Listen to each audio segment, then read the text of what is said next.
Okay, good afternoon, everyone. Welcome back.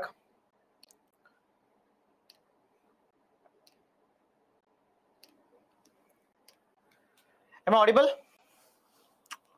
Give me a thumbs up if I am audible, so that I can start. Okay, thanks a lot. So let's start then. Let's start. So we have discussed the concept of GDP, gross domestic product. I hope you remember that. That's very important for your examination. GDP, then there is NDP, then there is a GNP, then there is NNP. Okay.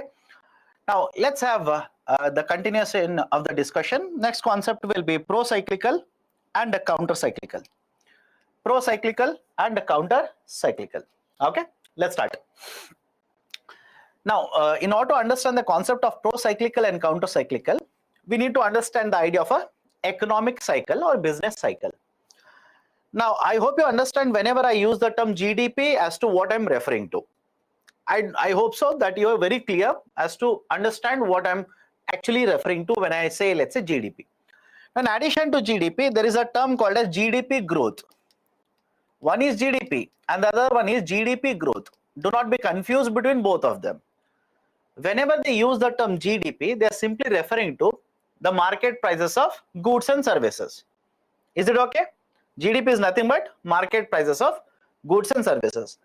But when they say GDP growth, they're not referring to the market prices of goods and services. They're simply referring to, let's say, from 1 year to next year, right? Let's say from 2022 to, let's say, 2023, what has been the change in the GDP growth rate? That is the percentage change in the GDP growth rate. Now, many of you ask me, sir, what do you mean by that? I'll just take a simple number. You look at it and let me know. Imagine in 2022, the GDP value is 100 crore. In 2023, the GDP value is, let's say, 108 crore rupees. Now, please tell me what is the percentage change in the GDP between these 2 years? Simple number, 8%. All of you agree? Anybody who says, sir, no, I don't agree with you, it should be different, etc., etc. It's simply 8%. Now, when they use the term GDP growth in the newspaper, they'll be referring to this percentage change. I'll repeat it. Whenever you come across the term GDP growth rate in the newspaper, they are referring to this percentage change in the GDP value from one reference period to another reference period. Now, that is very, very important. Please make a note of it. Now, what do you understand by the business cycle or economic cycle here? Have a look at this. Whenever there is certain economic activity in the market, you will see that the GDP of a country actually keeps on increasing or actually keeps on changing. But do you think, just think of this and let me know, do you think from 1 year to next year, every year GDP will keep on increasing? It should keep on increasing. That is the objective. But do you think from 1 year to next year like this, every year the GDP always will keep on increasing? Don't you think in certain years, I'll connect it to current affairs. In certain years, because of external factors or internal factors, GDP rather than going upwards might fall down, might basically reduce. I'll give a very simple example. During COVID-19, right? Understand this. During COVID-19, don't you think the GDP rather than increasing, decreased? So what do you mean by decreased here? For example, have a look at this. Rather than GDP increasing from 100 crore to 108 crore, what if I were to say that GDP actually fell down in the next year to 92 crore rupees? Possible? Of course possible. I understand. Is it possible to fall down? Of course it is possible, because GDP is what? It is the market price of all the goods and services which are produced in a country. In 22, we produced 100 crore worth of goods. In 23, the production has fallen down to 92 crores. So GDP, rather than going upwards, can it fall down? Of course, the answer is yes, it could fall down. Right? And in this example, the GDP has not increased, rather it has decreased. And whenever the GDP decreases like this, I will use a technical term, contraction in the economy. Is it okay? they will use a technical term, GDP rather than expanding has actually contracted in the economy. Is it good? Just think of this. Is it good? Is a contraction in the GDP good for the economy? Answer is no. Of course no. Right? Some of you are asking, sir, why? Why do you say that contraction is not good? Please understand this. Whenever the GDP contracts, it simply means the production value has come down. The market value of goods and services which are sold in the market has come down, production has come down. Don't you think that could lead to unemployment in the market? Agreed? Unemployment in the market. People will start losing jobs. Demand will come down. Can it kickstart a virtuous cycle in the economy? I hope you understand the terminology now. Can it kickstart? Basically, can it lead to a virtuous cycle in the economy? Answer is yes. It could lead to a virtuous cycle in the economy. Now follow this carefully. Whenever the growth keeps on happening in the economy, whenever GDP keeps on expanding, right, we will simply use the statement that GDP is expanding, economy is expanding. But many of the times, rather than having a very, very fast growth, right, let's say I'll give a very simple example here. From this year, 22 to 23, GDP has increased by 8%. Let's say from 23 to 24, GDP will increase, but by only 2 crore rupees. Has GDP expanded? I hope you understand. From 23 to 24, has GDP expanded? Answer is yes. But look at the growth rate of GDP. Just look at the growth rate. In the previous year, I achieved 8% growth rate, but here it is somewhere around 1.6%. Don't worry, don't use the calculator, that is not required. GDP has increased, no doubt, but the growth rate has actually slowed down. I hope you understand the statement now. GDP has expanded, but the growth rate has actually come down or slowed down. Can I call this as a slowdown in the economy? Is it okay? First one is expansion. Second one is GDP growth rate is coming down, right? It is slowing down. And please understand, it is always compared to previous year. Compared to previous year, right? For example, I'm comparing the growth rate for in the newspaper you must have read. Economic survey says a growth rate for Indian economy for current financial year will be 6.5%. What do you mean by that? It simply means compared to last year, this year the economy will increase by 6.5%. But next point is simple here. Whenever there is expansion, but the rate of growth is actually slowing down, that is called as a slowdown in the economy. Any issues, let me know. Second one is called as a slowdown in the economy. Now some of you will ask, sir, why does it happen? I'll come to that. If the slowdown is not contained, there is a recession in the market. There could be recession in the market. Now what is this recession? Have a look at this. If rather than expanding, rather than registering a positive growth rate, if the GDP registers a negative growth rate for 2 consecutive quarters, I will repeat the statement here. Rather than registering a positive growth rate, if the economy registers a negative growth rate for 2 consecutive means what? Continuous. For example, I'll write the data here. Let's say just a hypothetical number.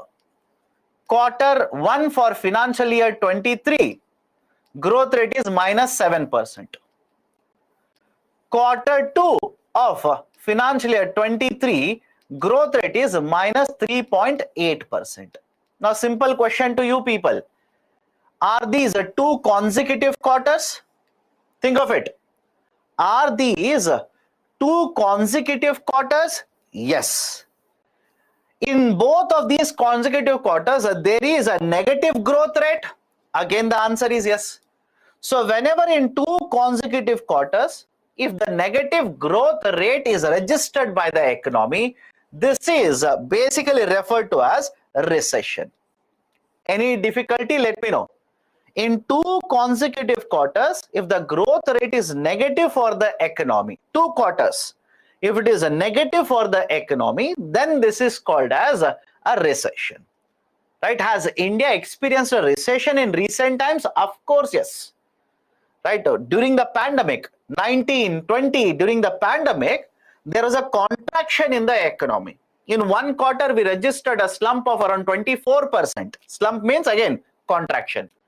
In another quarter, we experienced a negative growth rate of -7%. So when there is a concept of a negative growth rate, when there is a negative growth rate in the economy, basically for 2 quarters, right, it is called as recession.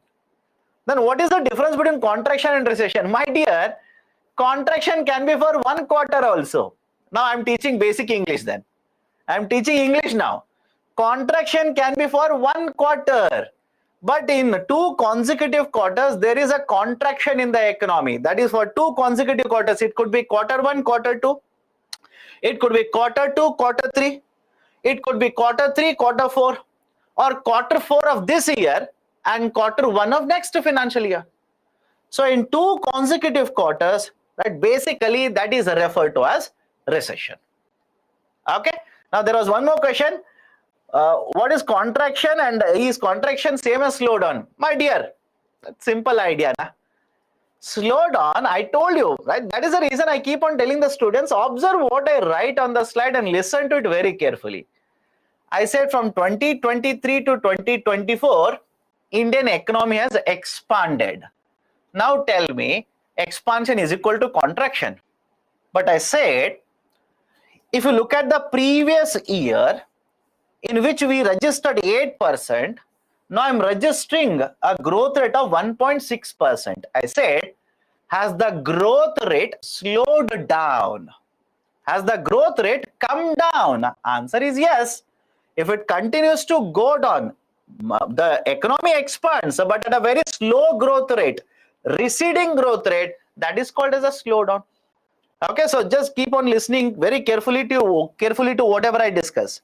Next one is recession, and after recession there is a recovery. That is, after recession is over, or once the recession happens, again there is a recovery in the market. Now, sir, why recession happens? Why there is a cycle like this? I'll explain this. Follow this carefully. Before the lunch break, I had shown you this vicious cycle. Please have a look at it. Before the lunch break, I had shown you this vicious cycle. Now, simple question to you. During the pandemic, let's imagine there is a pandemic. During the pandemic, you're a private sector company. People are not purchasing goods and services. You tell me, will you invest more or invest less? Please answer, participate. Easier to understand if you participate. I'm saying there is a pandemic. Government has imposed a lockdown. I'm taking current affairs so that you will quickly understand. Demand in the market has gone down. You're a private sector company. Will you invest more or invest lesser in the economy? Obviously, private sector investment will go down. All of you agree? Anybody here who says, no, sir, because people are losing jobs, I'll invest more in the economy. Because people are earning lesser, demand is lesser, I will invest more, produce more. Anybody who says that? If you are of the opinion that, sir, no, I should be investing more, then be careful. Business is not for you because you don't know how to adjust your investments. Simple. So argument is private sector investment has gone down. That is one point. Now, apart from private sector, who else is there in the economy? Yesterday's same point. Private sector is there, government is there, and households are there. Now have a look at this. During pandemic, private sector investment will automatically go down. What about households? You and me, we are here. Right? We are basically here. That is, unemployment is higher. Right? We are losing our jobs. Income has been cut. What will happen to demand? Demand obviously goes down. What about savings? People are concerned now about the future. People will start to save more, consume lesser in the market. Now, in that context, do you think there is a demand in the market? Do you think there is a demand in the market? No. Demand goes down. Private sector investment goes down. Now, don't you think you're moving towards recession?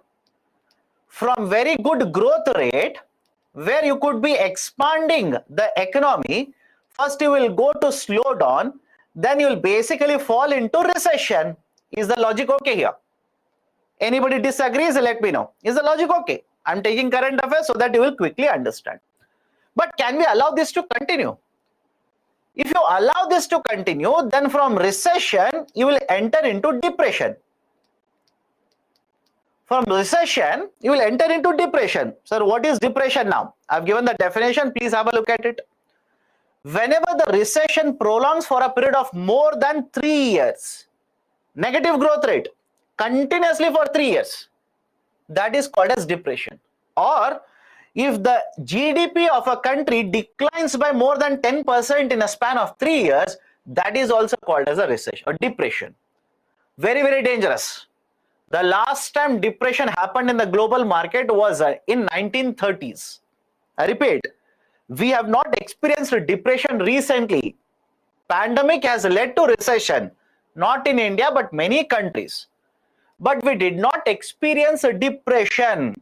For example, if you take India, for 2 quarters we experienced a negative growth rate, but in the 3rd quarter we started registering a positive growth rate. Right? I hope you understand. So basically, depression is much more intense recession. If I were to put it in a very simple statement, if you basically put steroids into recession, you will get depression. Now don't worry about steroids. Even if you don't understand, leave it. If recession continues for 3 years, that is called as depression. Right? So argument is very simple here. We see that there is a growth, but because of either external events or internal events, there could be a slowdown in the economy, which if not controlled will lead to recession, and then will go to depression as well. But now have a look at this very carefully. Private sector investment is low. Household investment or demand for goods and services is low. Who is left out in the economy? If private sector is not spending, people are not spending money, who is left out in the economy? Don't you think it is government here? Don't you think that is government? Only government is left out. And now I'll introduce a terminology. Follow this carefully. Pro-cyclical, counter-cyclical. Pro and counter-cyclical. Now what is this idea of a cyclicality? Growth is there. In the economy, expansion is there. Then there is a slowdown. Then there is a recession. Should we allow the recession to continue? How many of you think there should not be any action by the government? We should allow the recession to continue as it is. Then my dear, you're basically destroying the whole economy. Right? You'll fall into depression, then there is no recovery. So argument is simple. What is the investment in the market? Start answering. What is the investment? Is the investment going up or investment going down? Investment is going down. Is the logic okay? I'm talking about recession now. Focus on recession. During recession, investment is going down. What about unemployment rate? Unemployment rate is going up. What about the demand? What about the demand? Demand is going down. Right now, this should be very clear. I'm talking about recession only. Focus. So during recession, investment has gone down. Demand is down. Unemployment rate is up. Now, in this phase, government has 2 options. Government has 2 options. That is, the policies of the government can be implemented in 2 ways. One, government will also reduce its investment. Right? One policy I'm saying, government will also reduce its investment. Government will also reduce expenditure, etc. A simple question to you people. During recession, even if government reduces the expenditure, do you think we will come out of recession or fall further into recession? Just think of it. During recession, government also reduces the expenditure. Government also reduces its investment. Do you think we will be able to come out of recession? No. Indian economy will fall further into recession. So whenever government policies will intensify what is happening in the economy. I repeat, whenever the government policies will intensify means make it much more stronger. Recession is there. It will further fuel recession. So whenever the policies of the government will intensify the phase in the economy or cycle in the economy, such policies are called as pro-cyclical policies. Any difficulty in understanding? Let me know. I'll repeat it again. There is a recession. Government has two options. Government will also reduce the investment. So recession will become much more strong. So the policy of the government which will intensify the situation in the economy. Recession is there, more recession will happen. Such policies are referred to as pro-cyclical policies. Now, I'll focus on the other side of it. Second option that the government has is private sector investment is lesser. Government will increase the expenditure. Nobody is investing in the market. I will invest. Government will invest more. Some of you might be thinking, sir, what is the utility of it? Before the lunch break, I had explained the same thing to you. If government starts investing more and more in the economy, don't you think the demand will be recovered? Right? The employment generation will take place. People will start earning more and more incomes. From virtuous cycle, we will enter into, from vicious cycle, we will enter into virtuous cycle. Now tell me, in the second example that I've given to you, is government going against the stage in the economy? Is government strengthening the phase in the economy, or the policies of the government are exactly opposite to the economy? I hope you understand this. The policies of the government, are they actually leading to recession, more recession, or policies of the government are against the stage in the economy? The second one is correct. The policies of the government are counter to the phase in the economy. So whenever policies of the government are counter or opposite or against what is actually happening in the market, these policies are referred to as counter-cyclical policies.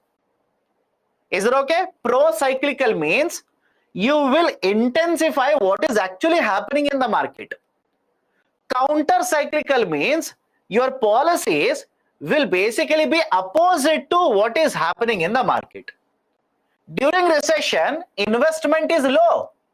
You will have a policy to invest more. That is counter. Right? So that rather than investment being much lower, you will invest. It will lead to recovery and again growth or expansion in the market. Any issue here? So this is counter and pro during recession. What about growth phase?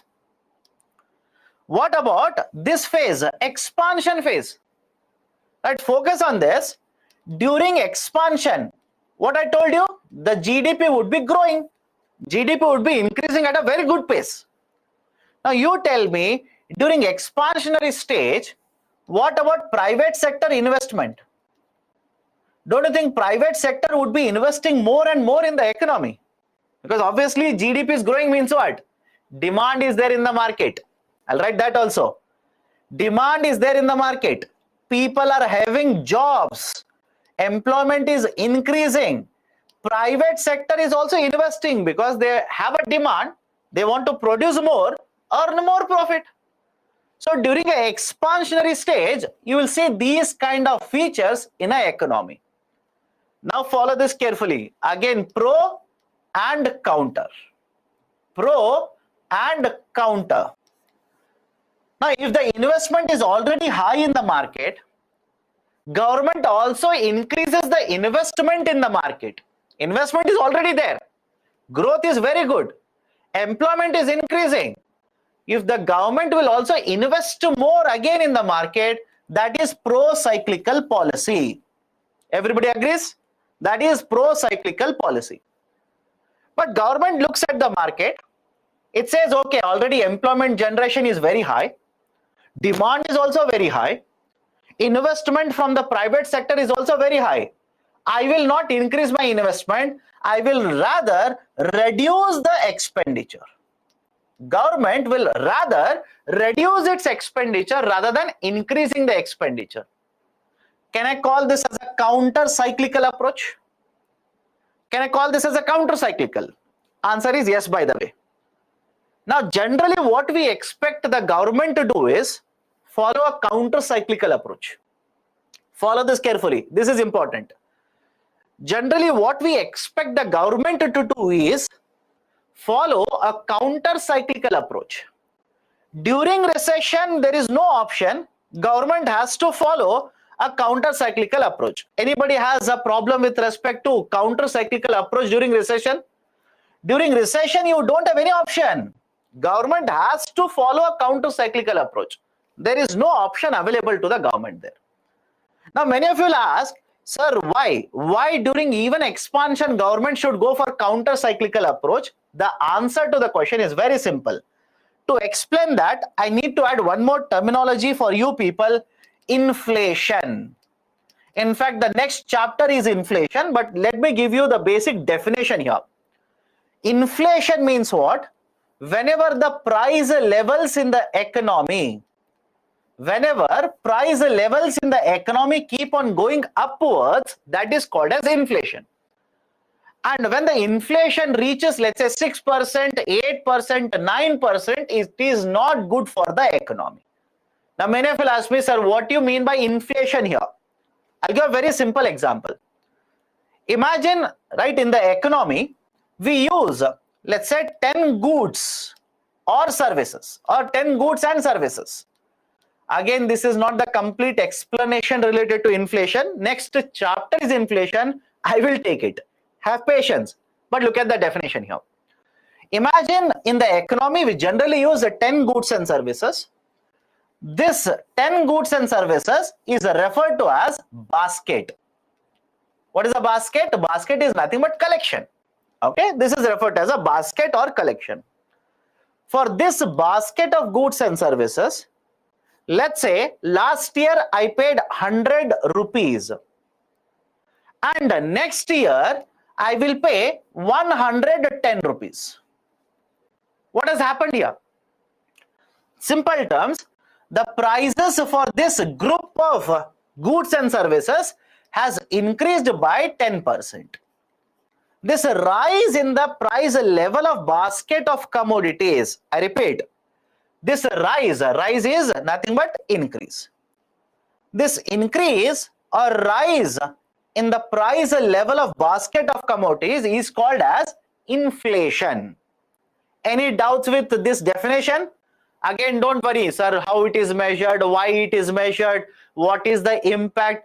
Don't worry. Pakka I will discuss next, right, chapter. I'll discuss that. Please have patience. But right now understand this is inflation, and having high rate of inflation is bad.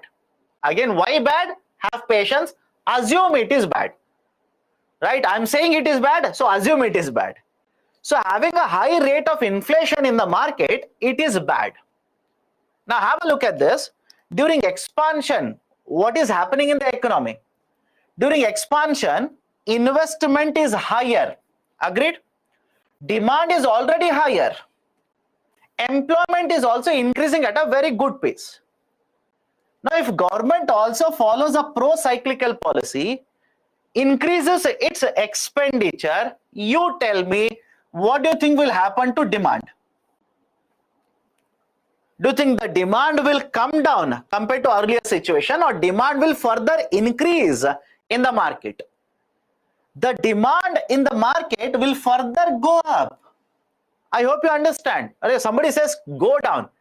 My dear, already let's say there is a demand for 100 ton of steel. Sir, why there's a demand? Investment is already there in the market. So government will also come to the market. They will also spend a lot of money on infrastructure. Simple question, what will happen to demand for steel? Two of you said, sir, demand will go down. No. When government increases its expenditure, the demand further goes up. Anybody disagrees? Let me know. Right? The demand further goes up in the market. And whenever the demand keeps on increasing at a very fast pace like this, it will lead to inflation in the market. Is it okay? The demand is increasing at a very good pace now. Already the demand is there in the market. I hope you understand. Already there is a good demand in the market. But now understand this, more and more people will, right, or more and more demand will get added. More people are getting jobs again. Salaries are increasing at a very faster pace. That will lead to higher demand, much higher demand in the market. Right, I hope you understand. And that will basically lead to inflation. But it's against the law of demand. My dear, am I discussing prices here? Am I discussing prices here? I'm simply saying the demand goes up. Because the rise in the demand happens, the prices will increase. I'm not saying prices will increase, then the demand goes up. Right? This is generally the mistake that the students make. What does the law of demand state? Price is an independent factor, independent variable. Yesterday I told you this. And in fact, I told you some of you will make a mistake in the exam. Right? The demand goes up, and when the demand goes up, prices will go up in the market. Right? You don't trust me? Let me give a simple example. All of you, right, will go to a shop and you will start purchasing one product. But let's say all of you put together are demanding 100 goods, but in the shop only 20 goods are available. Now you tell me, do you think the shopkeeper will be selling it at the same price? Or looking at the demand, don't you think he will increase the price? Right? That's the reason, don't complicate economics. As such, economics is very difficult for some of you. Don't complicate it. Keep it always simple. I'm saying the demand goes up, and as a result of rise in the demand, the prices will start going up in the market. That is causing inflation. Now, cut to the conclusion here. Is it okay if I say during expansionary stage, if the government follows the pro-cyclical policy, that could lead to inflation? Agreed? I'll repeat it. During expansionary stage, if government, right, basically follows expansionary policy, pro-cyclical policy, that could lead to inflation in the market. And this is a fact. This is a fact. Don't fight with me over this. It's a fact. Okay? So that could lead to inflation. So what is the way forward then? Right? Government will not follow pro-cyclical policy. Government should follow counter-cyclical policy. Right? So I'll repeat it again. During recession, no option, counter-cyclical policy, so that recovery happens. During expansionary stage, you can follow pro-cyclical, but that will lead to inflation. Hence, don't follow pro-cyclical, follow counter-cyclical. Done? Right? This is basically the concept of the business cycle. A simple question to all of you people. Don't you think the concept of expansion, concept of recession, right, let's say slowdown, etc., is generally observed in economies which follow capitalism? Let me know. All of this are observed in an economy which follows the model of capitalism. Right? If you follow, let's say, socialism, where is the question of private sector investment? Just apply basic knowledge that you have learned yesterday. If you follow socialism, where is the question of private sector investment? Everything is done by the government. But private sector, because they are running behind, because they are running behind the profit, whenever there is a slowdown in the demand, they will reduce the investment. That could further lead to slowdown and to recession. Okay? Right? So this is basically the idea of a business cycle and the concept of pro and counter-cyclical policy. Now, so far, whenever I've discussed the concept of pro and counter cyclical policy, I've used investment as a tool. But in addition to investment, we can also use taxation as a tool. I'll show it. Have a look at this. In addition to the investment, government can use taxation as a tool. Let me prove it. Have a look at this very carefully. During, let's say, expansion, the demand is higher. All of you will agree? Demand is already higher. If there is a concern about inflation being caused, one way government will reduce its investment. One way is to what? Reduce its investment.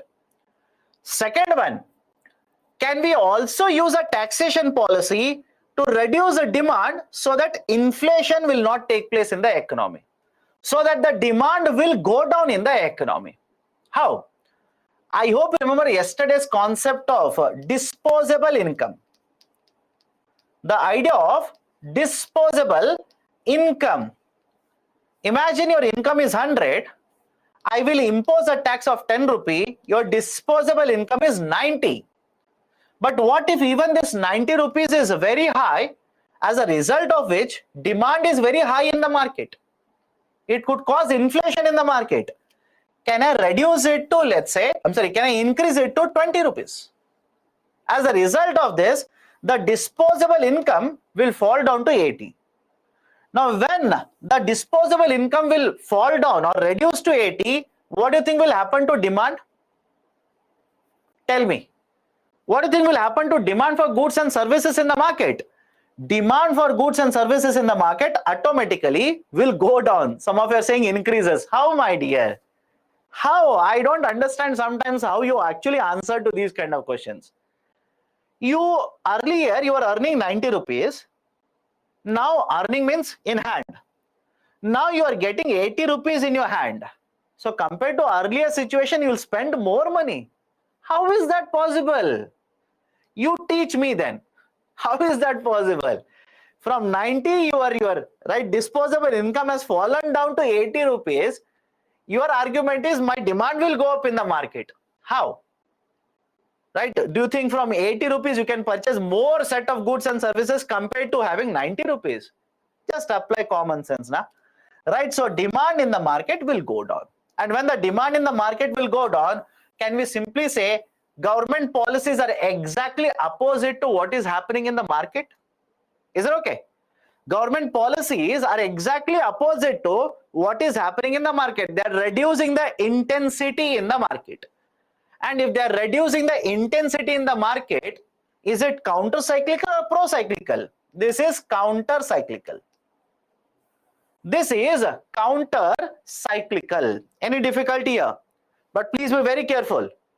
Can we use this policy when there is a recession in the economy? Understand this. This is applicable when there is expansion. Can we use this same policy when there is recession?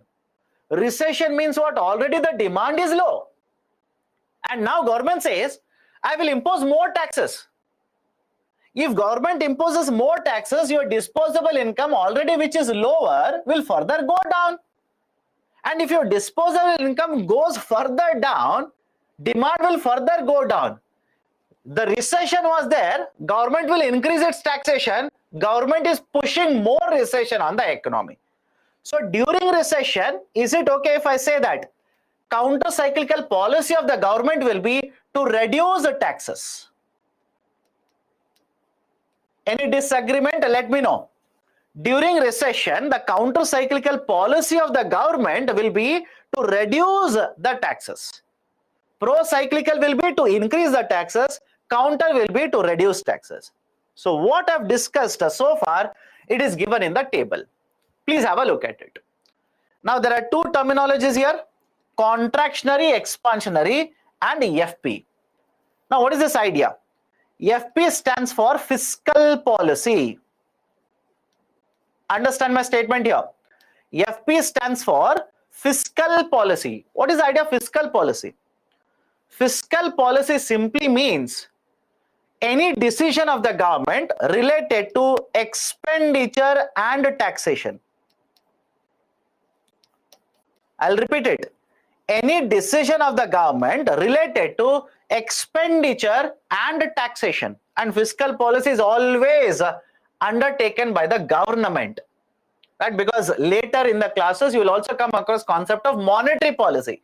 Monetary policy is by RBI, fiscal policy is by government. Any difficulty so far? So fiscal policy, any decision of the government related to expenditure and taxation. I'll ask a simple question. Budget, right? What do you think? Is it not related to fiscal policy of the government? Very recently, I'm pretty sure you have come across a budget. Very recently, right? That is, let's say 4 days ago. Right? What is budget? Is it not related to fiscal policy of the government? Of course, yes. In the budget, government will announce expenditures, government will announce a taxation policy, etc. Fiscal policy itself. Right? Now, that is one. Then there is a contractionary and expansionary. I'm pretty sure all of you know this now. Contractionary means what? Reduce. Contractionary means reduce it. Expansionary means increase it. Now, look at the table. It's basically the summation of what I've discussed so far. During recession, if you say government is following a pro-cyclical policy, government is reducing expenditure and increasing the tax rate. And if government increases the tax rate, reduces the expenditure, don't you think the money that is there in the economy will automatically come down? Just think of it. The overall money that is there in the economy, don't you think it will automatically come down? Contractionary fiscal policy. Contractionary fiscal policy. But if you say expansionary fiscal policy, that is basically a counter-cyclical fiscal policy, government will reduce the tax rate, increase its expenditure, so that the overall money supply in the economy will automatically increase. Right? So expansionary fiscal policy, contractionary fiscal policy related to recession or during recession, this is how the government policy is supposed to be made. Is it okay if I say now, please have a look at it and answer to me. Is it okay if I say it is better to have, right? It is better to have expansionary fiscal policy during recession. I'll repeat it. It is better to have expansionary fiscal policy during recession and contractionary fiscal policy during expansion. At UPSC will use these kind of terminologies. Please don't be confused. Please do not be confused. Anything related to expenditure and the taxation, that is called as a fiscal policy of the government. And I said, it is always better to have counter-cyclical policy. But UPSC may or may not use this. Rather, they will say, it is good to have expansionary fiscal policy during recession and contractionary fiscal policy during expansion or during a growth in the economy. You should be very, very clear as well as careful in answering these kind of statements. Right? So this is the summation, and why it is required, I've already answered. During, let's say, recession, if government says a pro-cyclical or takes a pro-cyclical stance, then it will lead to further recession, maybe to depression.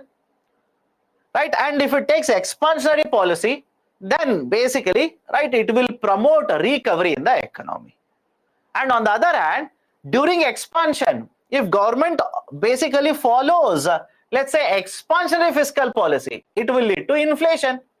If government follows a contractionary fiscal policy, it will control or soften the impact of inflation. These are the kind of statements which UPSC, I'm very, very sure, will use in the preliminary examination. Please do not be confused about it. Okay, shall I go to the next one? Any issues? Shall I go to the next one? Next is basically questions. We will take it up later. Let me start with the next chapter. Any issues so far? This is the complete discussion. But did government take contractionary, especially in recession? You tell me where is the example where government of India has taken contractionary policy during, what are I saying? Contractionary fiscal policy in a recession. My dear, during recession, should it be contractionary or expansionary? And couple of hours ago, I told you, right, sir, where have you told this? Please have a look at the government expenditure in the last 3 to 4 years. Please have a look at it. The government expenditure in the last 2, 3, 4 years have been continuously increasing. That is where how much you read newspapers will come into picture. You don't trust me? 2nd of February, you pick up any newspaper. There will be one article on the capital expenditure incurred by the government. And in the article, they would have told you from last 4 years, the amount of capital expenditure has been more than 4 lakh crore rupees, then around 5.3 lakh crore rupees, then 7.5 lakh crore rupees, and finally for the next financial year, it is 10 lakh crore rupees. Now you tell me, is it an expansionary fiscal policy or not? Of course, yes. Why is Government of India taking expansionary fiscal policy? Because there is a pandemic, recession, recovery. Now we are supposed to promote more and more growth. Okay, done. So we'll come back to questions later, don't worry. Let me take up next question, next chapter. Concept of inflation. A chapter of inflation, important for UPSC examination, both prelims as well as mains, important. Okay. Now, what I'll be covering under recession, what topics I'll be covering? Let me start with definition of inflation, types of inflation, WPI and CPI. If you're reading newspaper, these are the two terminologies which would have come across. Then there is a flexible inflation targeting, important. Flexible inflation targeting is important. What is the impact of inflation? How do you control inflation? Some of the other concepts related to inflation such as stagflation, etc. Then there is a Phillips curve. Then there is a GDP deflator. And like I've told you in the first session, we'll discuss base year here. Today we will discuss base year, don't worry. We'll discuss the concept of base year here. And finally, questions. Let's start. What is the definition of inflation? Multiple definitions are there. I'll take a very simple definition. It is the persistent increase in the price level of basket of commodities. I repeat, what is inflation? It is the persistent increase in the price level of basket of commodities. I've already told you what you mean by price level. I've already told you what you mean by basket of commodities. Anybody has an issue with the definition of inflation, let me know. Anybody has a problem with the definition of inflation, right? Because I've told you, let's say there is a basket, last year it was 100, next year it is 110, basically means the inflation has taken place in the economy. That is the definition of inflation. Now, how do you understand, right? What is this inflation? How does it take place in the economy, etc.? There are two ways to understand it. One classification is based on the rate of inflation, and the second one is based on the causes of inflation.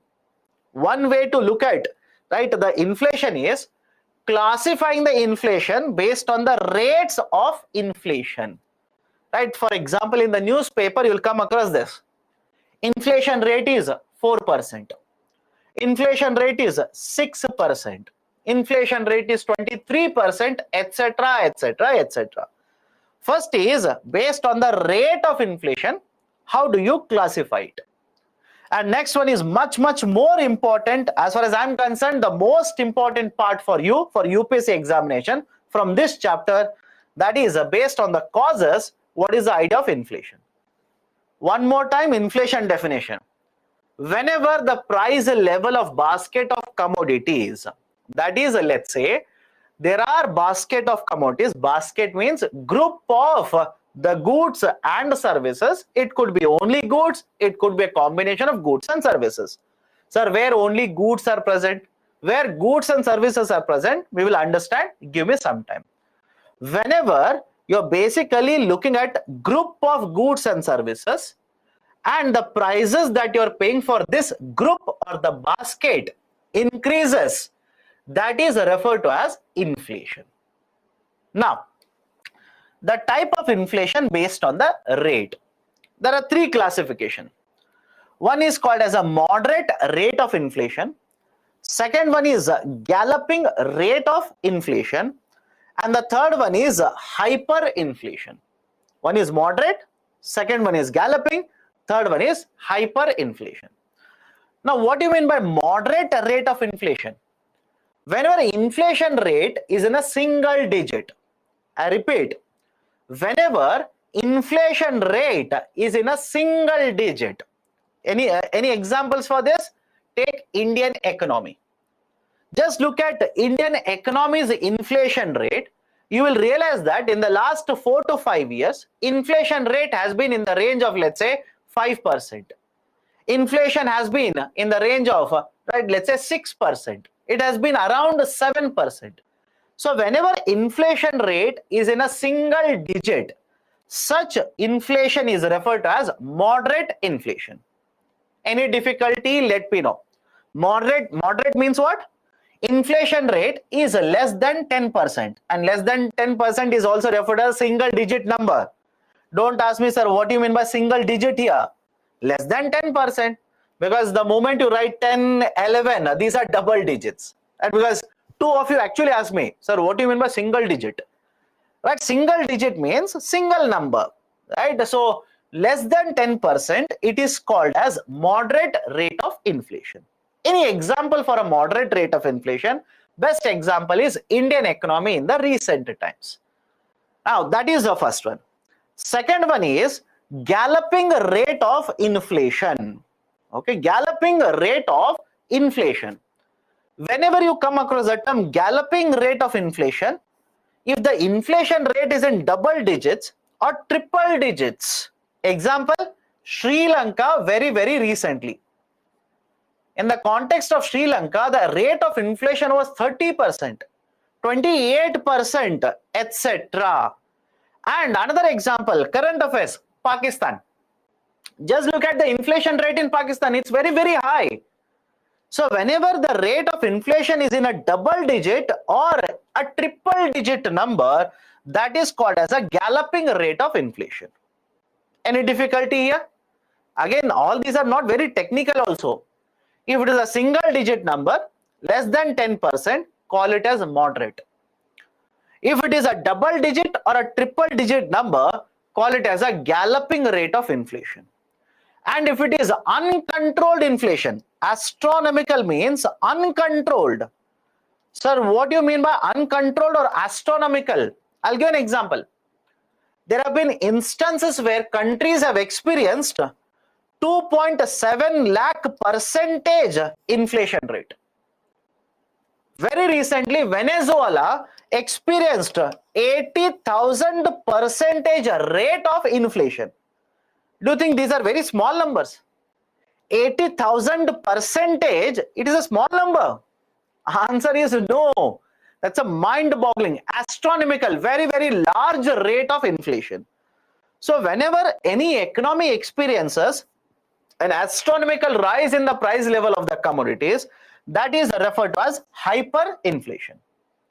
Is it okay?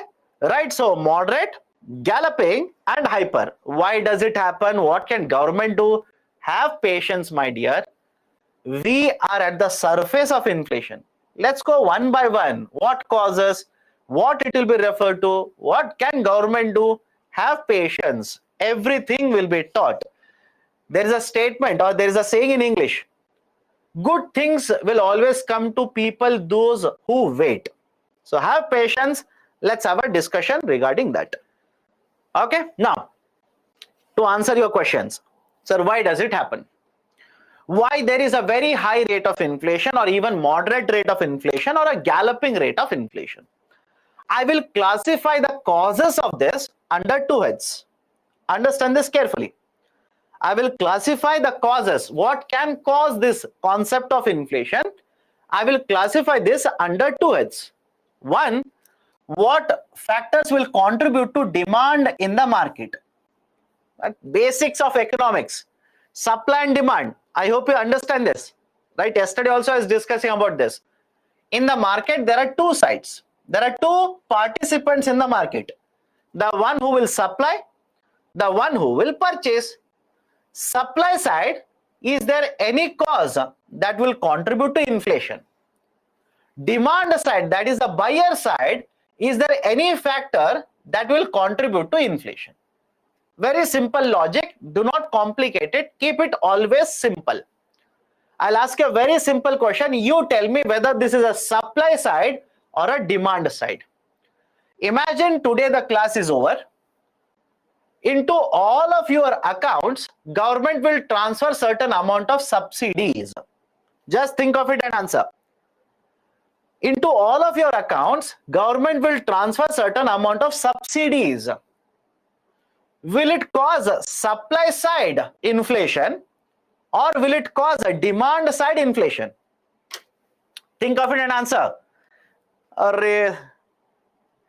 Many of you are correct, but some of you are confused. I'll repeat it again. Just think of it. Just apply what you have learned, my dear. In the market, there is a demand, there is a supply. I said, government will transfer money into your account. So is it going to cause supply side or the demand side inflation? Right answer is demand side inflation. I'll explain it. Right answer is demand side inflation. Right, sir? Why? Some of you are asking why. Why does it cause demand side inflation? Right, my dear, it's very simple. If government will transfer money into your account, don't you think as a result of that, the demand for goods and services in the market will increase? Let me know. If you disagree also, let me know the reason. All of you will get money. As a result of this, the overall demand for goods and services in the market, will it go up or not? Of course, yes. The demand in the market will go up. And if the demand for goods and services in the market will keep on going up, supply may not increase at a very fast pace. Don't you think at one point of time, demand would be higher compared to supply? And when the demand is higher compared to supply, what do you think will happen to the prices of the commodities? The prices of the commodities will start going upwards. Right? Any issues here? I'll ask you one more, let me see. I'll ask you one more factor, let me see. Right? Let's say this year, again, just hypothetical example, don't say, sir, you're anti-national, etc. Let's say this year, there is no rainfall in India. Right? Think of it. Let's say this year, there is no rainfall in India. Will that contribute to supply side inflation or demand side inflation? Will that contribute to supply side inflation or a demand side inflation? Thanks a lot. All of you have answered correctly. I'm very happy. Yes, it will contribute to supply side inflation. Why? Logic is simple here. If there is no rainfall, where is the cultivation of crops? If the cultivation of the crops is not there, don't you think the supply will automatically fall down? Demand might remain same. Don't worry about demand. The supply side automatically will fall down.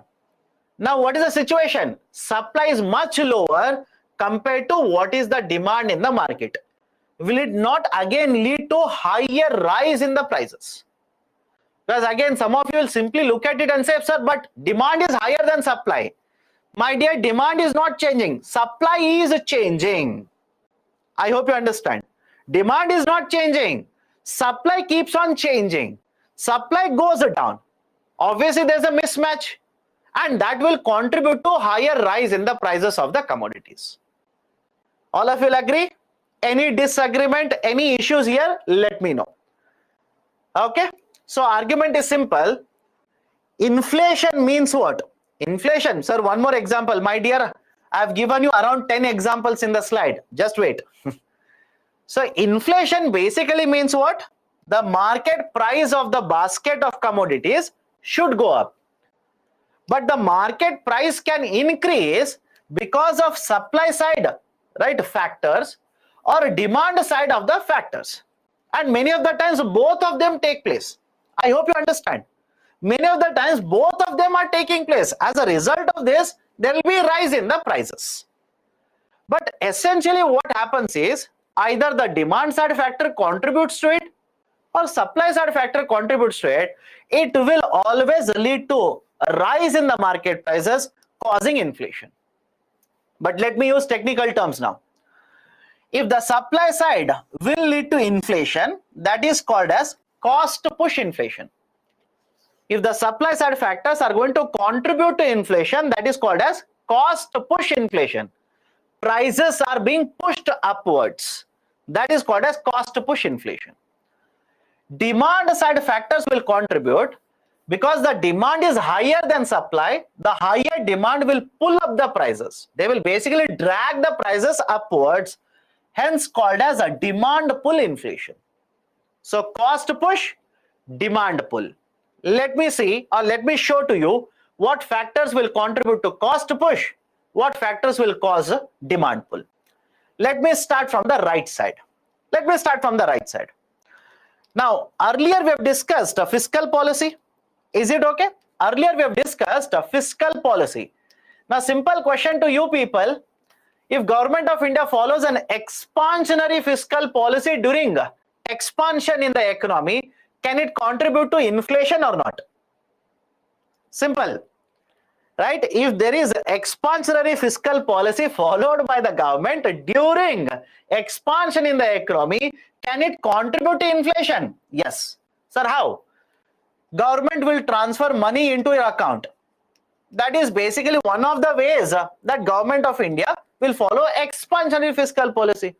Sir, but I've never seen government transferring money into my account. My dear, when I say money, it could not literally mean money to everybody's account. Subsidies. Right? Is it okay? Subsidies are given. Transfer payments are issued to a lot of people in India. Just understand the logic now. Expansionary fiscal policy during the growth stage in the economy, can it lead to higher demand for goods and services? Yes. Can it cause a demand pull inflation? Again, the answer is yes. Done. That is one.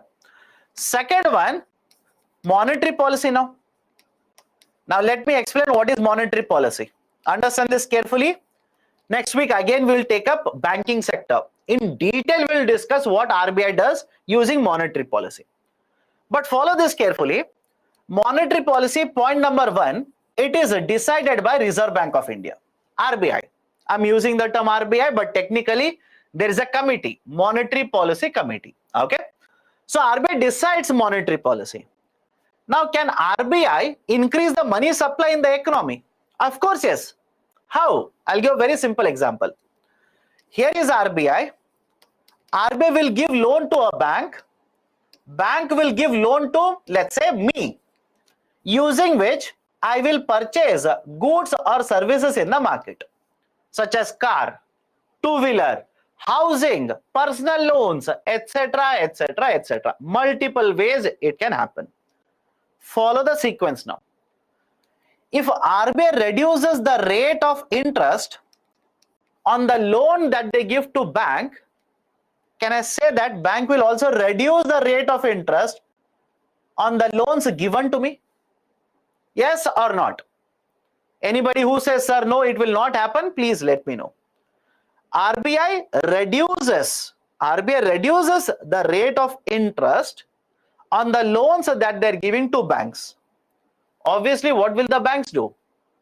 Banks will also reduce the rate of interest on the loans that they are giving to me. Now, simple question to you people. If loans become cheaper, what do you mean by loans becoming cheaper? Rate of interest on the loans is going down. I repeat, rate of interest on the loans will go down. A simple question, think of it and answer. If the loans become cheaper, will people take more loans or lesser loans? Is it okay? I'll repeat it again. If the loans become cheaper, will people or the borrowers in the market, will they take more loans or lesser loans? People will take more loans, or the borrowers will increase their borrowing, such as me, such as you. That is point. Next point. If more and more loans are taken, what do you think will happen to demand for goods and services? Is it okay? If more and more loans are taken, what do you think will happen to demand for goods and services? The demand for goods and services will automatically go up. Don't you think that might cause inflation in the market? Any disagreement? Let me know. that might cause inflation in the market. But more importantly, it is the demand which is going up. Hence, can I write this monetary policy also as can I write this monetary policy also as a part of a cause for demand pull inflation? Is it okay? Can I write a monetary policy, government expenditure is done, increase the money supply, you can write monetary policy here. Can I write this as well as a cause of causing demand pull inflation? You're right, absolutely right. You're also right, I am also right. Yes, it will cause demand pull inflation. Okay, now, increase the money supply either because of the monetary policy or because of government expenditure will cause demand pull inflation. What about rising incomes? If the GDP of the economy starts increasing, understand this, GDP of the economy, right? GDP starts increasing, growth rate is very high, people get lot of jobs, everybody is, or let's say most of the people will start earning more and more incomes. If people start earning more income, don't you think automatically the demand for goods and services will go up? I hope you understand. Automatically, the demand for goods and services will go up. And when the demand keeps on growing like this, don't you think at one point of time, demand will be much, much higher compared to supply in the market? And when the demand is much higher than supply, that will cause inflation. Right? Any difficulties with number 1, 2, and 3, let me know, because fourth one is much more easier. Inflation expectations. And basically, expectations here is, what is your speculation? How you are speculating? What is your estimate about price level in the coming days? If you say, or if your thinking is that, sir, in the month of November, lot of people will purchase goods, so I will start purchasing now itself. Don't you think as a result of this, demand for goods and services right now will start going upwards? I hope you understand. Right? During the month, a certain month, you feel that, okay, or let's say, I'll take a current affairs example, Nimbu, lemon, limbu, whatever you want to call it. Right? In the last couple of months, or 2 or 3 months ago, the prices of lemon skyrocketed, simply kept on increasing. One of the reason was people started purchasing more and more lemon in the expectation that in the next week prices would be higher. I hope you understand this. And as a result of this, right, what will happen to the demand? Demand will keep on going upwards. And demand keeps on going upwards means that could cause inflation. So government expenditure, that is expansionary fiscal policy, expansionary monetary policy, right? Expectations of the inflation, or for that matter, even rising incomes of the people can contribute to demand pull inflation in the economy. Okay? Right? So these are the factors that could contribute to demand pull inflation. What about cost push inflation? Important. This side is also very, very important. What about cost push inflation? First one is very easy. If the cost of raw material increases, right? Any input for that matter, raw material, labor wages, etc., understand this carefully. Answer to this. If the cost of the input will increase, will you increase the market price or not? If you are the seller, right? Just think of it. Right? Imagine you have employed me. Right? You have purchased certain raw material from me. I will sell the raw material, but at a higher price now. If you are purchasing the raw materials at a higher price, will you not increase the market price? Of course, yes. But when the market price will go up, can it contribute to inflation? Answer is yes. I hope you understand. Answer is yes, by the way. Can I give you a current affairs concept related to this? Cost of petrol and diesel. Cost of petrol and diesel. It's simple. Cost of petrol and diesel. Why petrol and diesel are very important? They are used for transportation. They're simply used for transportation. Let me explain it to you. You have manufactured the bottle in one place. You want to sell it in another state. Now, don't you think the market price of the bottle is influenced by price of diesel? Simple, right? Because you need to transport this bottle from this manufacturing place to another state. And when the diesel prices will go up, cost of transportation will go up. And when the cost of transportation goes up, what do you think will happen to market prices? Market prices would be higher, or market prices would be increased, contributing to inflation. Right? So is the logic okay here? Whenever raw material cost will go up, right, labor cost will go up, it is supposed to contribute to inflationary trend in the market. Now, can I connect it to current affairs? Let me see how many of you have read the newspaper article. Now, many of you don't read newspapers, and in that also, those who read will stick to only Hindu. In recent times, understand this carefully. In recent times, in Britain, there was one of the largest labor strikes that was held. Please read about it. One of the largest labor strikes was held. The government servants, many people who are working at the border, that is in the check post, many teachers, many nurses basically said, I will go on a strike. One of the largest coordinate strike by public employees was conducted. You know the reason for that? They wanted their wages to increase by a higher percent. They wanted their salaries or wages to be increased by the government by very high percent. The reason for them was very simple. Inflation rate in the market is higher. I want a higher increase in the wages. That was their demand. But look at the difficulty here. Please understand the difficulty in this case. If government will increase the wages, don't you think the cost of input, right, let's say cost of healthcare, etc., will go up? Simple logic, right? The provision of the services, right, whatever you're going to sell in the market, the prices are going to go up. And when the prices are going to go up, that is further going to cause inflation.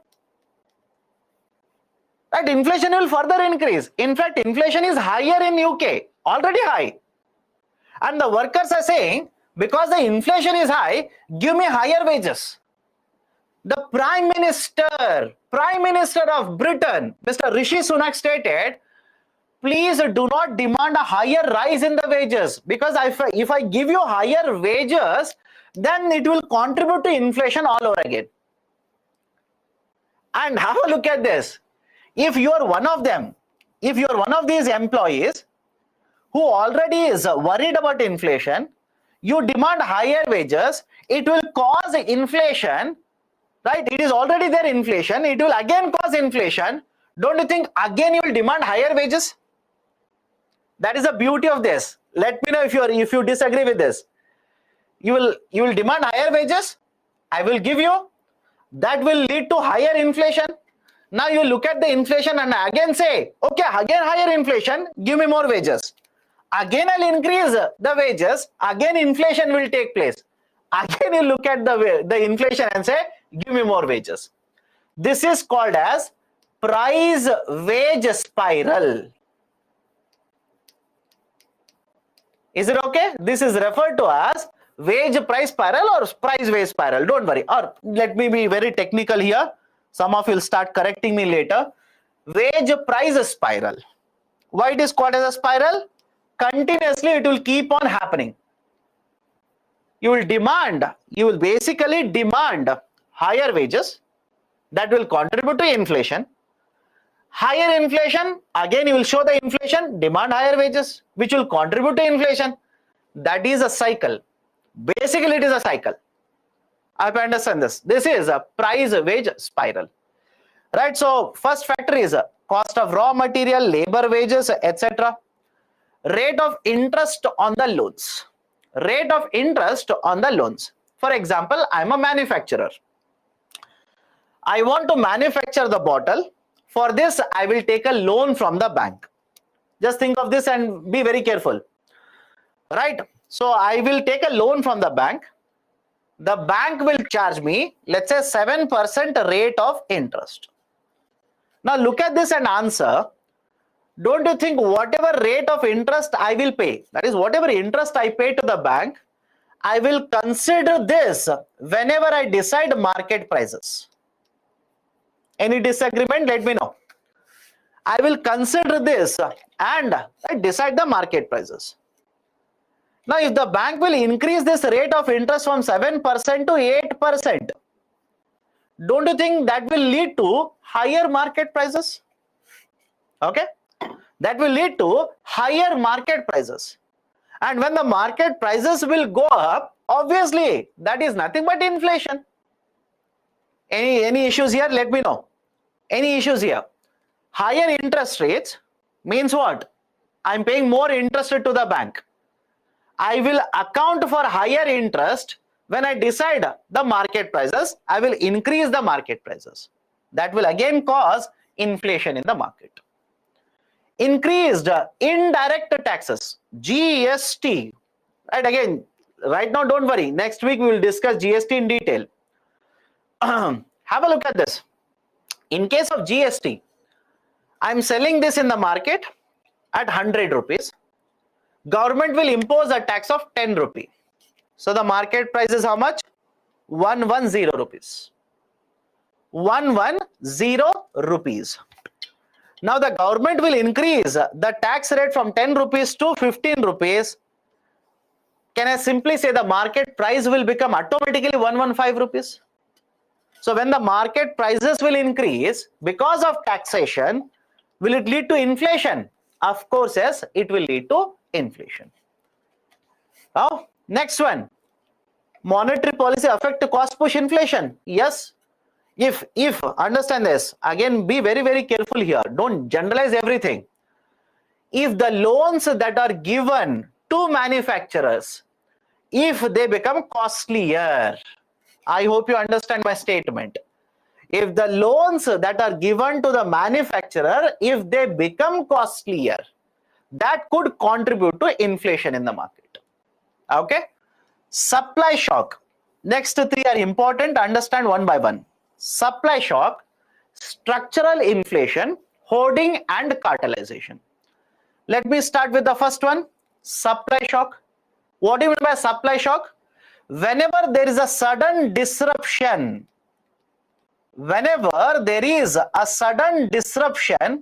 in supply of the commodities. I'll give you examples. All of that you can find current affairs. Okay. So there is a sudden disruption. Disruption means cut off. Again, you'll ask me what is cut off? Stop, reduction, etc. Let me connect it to current affairs. Because of the war between Russia and Ukraine, you tell me what happened to the price of oil in the international market. The prices of oil in the international market suddenly went up. Why? Why the prices went up? Right? There are different reasons. One of the reasons is Russia and Ukraine war. There was a sudden disruption in the supply of crude oil. That sudden disruption. And imagine, I'll give you one more example. OPEC. I'm pretty sure all of you heard of OPEC. Oil producing and exporting countries. OPEC is a group of major oil producers in the international market. Now imagine tomorrow OPEC, that is a group of 13 countries, will come together and they will decide we will cut the production of oil. We'll simply cut the production of the oil. And you tell me if there is, just correction here, OPEC, right, spelling mistake. So if there is a sudden cut in the production of the oil, what will happen to the supply of oil? Supply of oil suddenly will fall down. And when the supply of oil will suddenly fall down, what do you think will happen to the prices of the commodities? The prices of the commodities will suddenly go up. Is the logic okay here? Right? What is the argument here? Simple. Whenever there is a sudden means immediately something happening. Right? Without any warning, something will happen in the market. As a result of this, There is a sudden disruption in the supply, right? And because it is suddenly happening, we'll refer to this as a supply shock. It is a supply shock. Suddenly it will happen. Okay, that could contribute to inflation. Structural inflation. Right? What is this idea of a structural inflation? Structural inflation generally happens whenever there are, just a second, whenever there are structural deficiencies in the infrastructure. I'll write it, don't worry. Structural inflation. Right? What do you mean by structural inflation? Whenever there are issues or deficiencies, or a very, very common term, right? Let's say shortfall. In fact, shortfall is not appropriate here. They will use a technical term, bottleneck.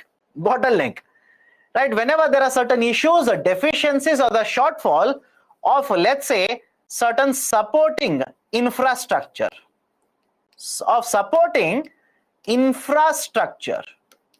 this could lead to structural inflation. Sir, what do you mean by that? I'll give a very simple example. Here is the farm where the crops are cultivated. Crops, any crop. It could be horticulture, it could be cereal. And here is a market where you will go and purchase, I will go and purchase the agriculture commodities. But don't you think from the farm, before it reaches the market, we will have to store the food grains? Anybody disagrees? Let me know. We will have to store the food grains, right? It could be horticulture products, it could be cereals, whatever it is. We will have to store the food grains. My simple question to you people is that what if you don't have sufficient storage capacity? What if you don't have sufficient storage capacity? Let me take a simple example. Horticulture product such as fruit. Horticulture product such as fruit. First and foremost, can I use the statement here? Fruits, or let's say generally horticulture products, have a shorter shelf life. I hope you understand the statement now. Horticulture products will have shorter shelf life. Agreed? Now, because they have a shorter shelf life, you will have to have a very good storage. Now, what if you don't have sufficient storage? Means whatever has been produced cannot be stored. Don't you think they will rot very fast? They will simply rot very, very fast, right? Because you do not have sufficient storage capacity. Now, don't you think not having sufficient storage capacity is a deficiency in the supporting infrastructure? Is it okay? It is a deficiency in the infrastructure. Deficiency means a shortfall, right? Basically, requirement is higher, availability is lesser. This is one example. Any issues here? Any issues? So, does it happen in India? My dear, yes. When I discuss agriculture sector, I will tell you. Because for horticulture products, you need specific type of storage, cold warehousing. Simple. Right? There is a requirement of cold warehousing. Now, somebody is asking, sir, what do you mean by rotting? My dear, now you'll have to start using Oxford dictionaries then. Rotting means, imagine you keep, let's say, a fruit on the table for 1 week. After 1 week, if you see, let's say, what has happened, the fruit would have already started rotting away.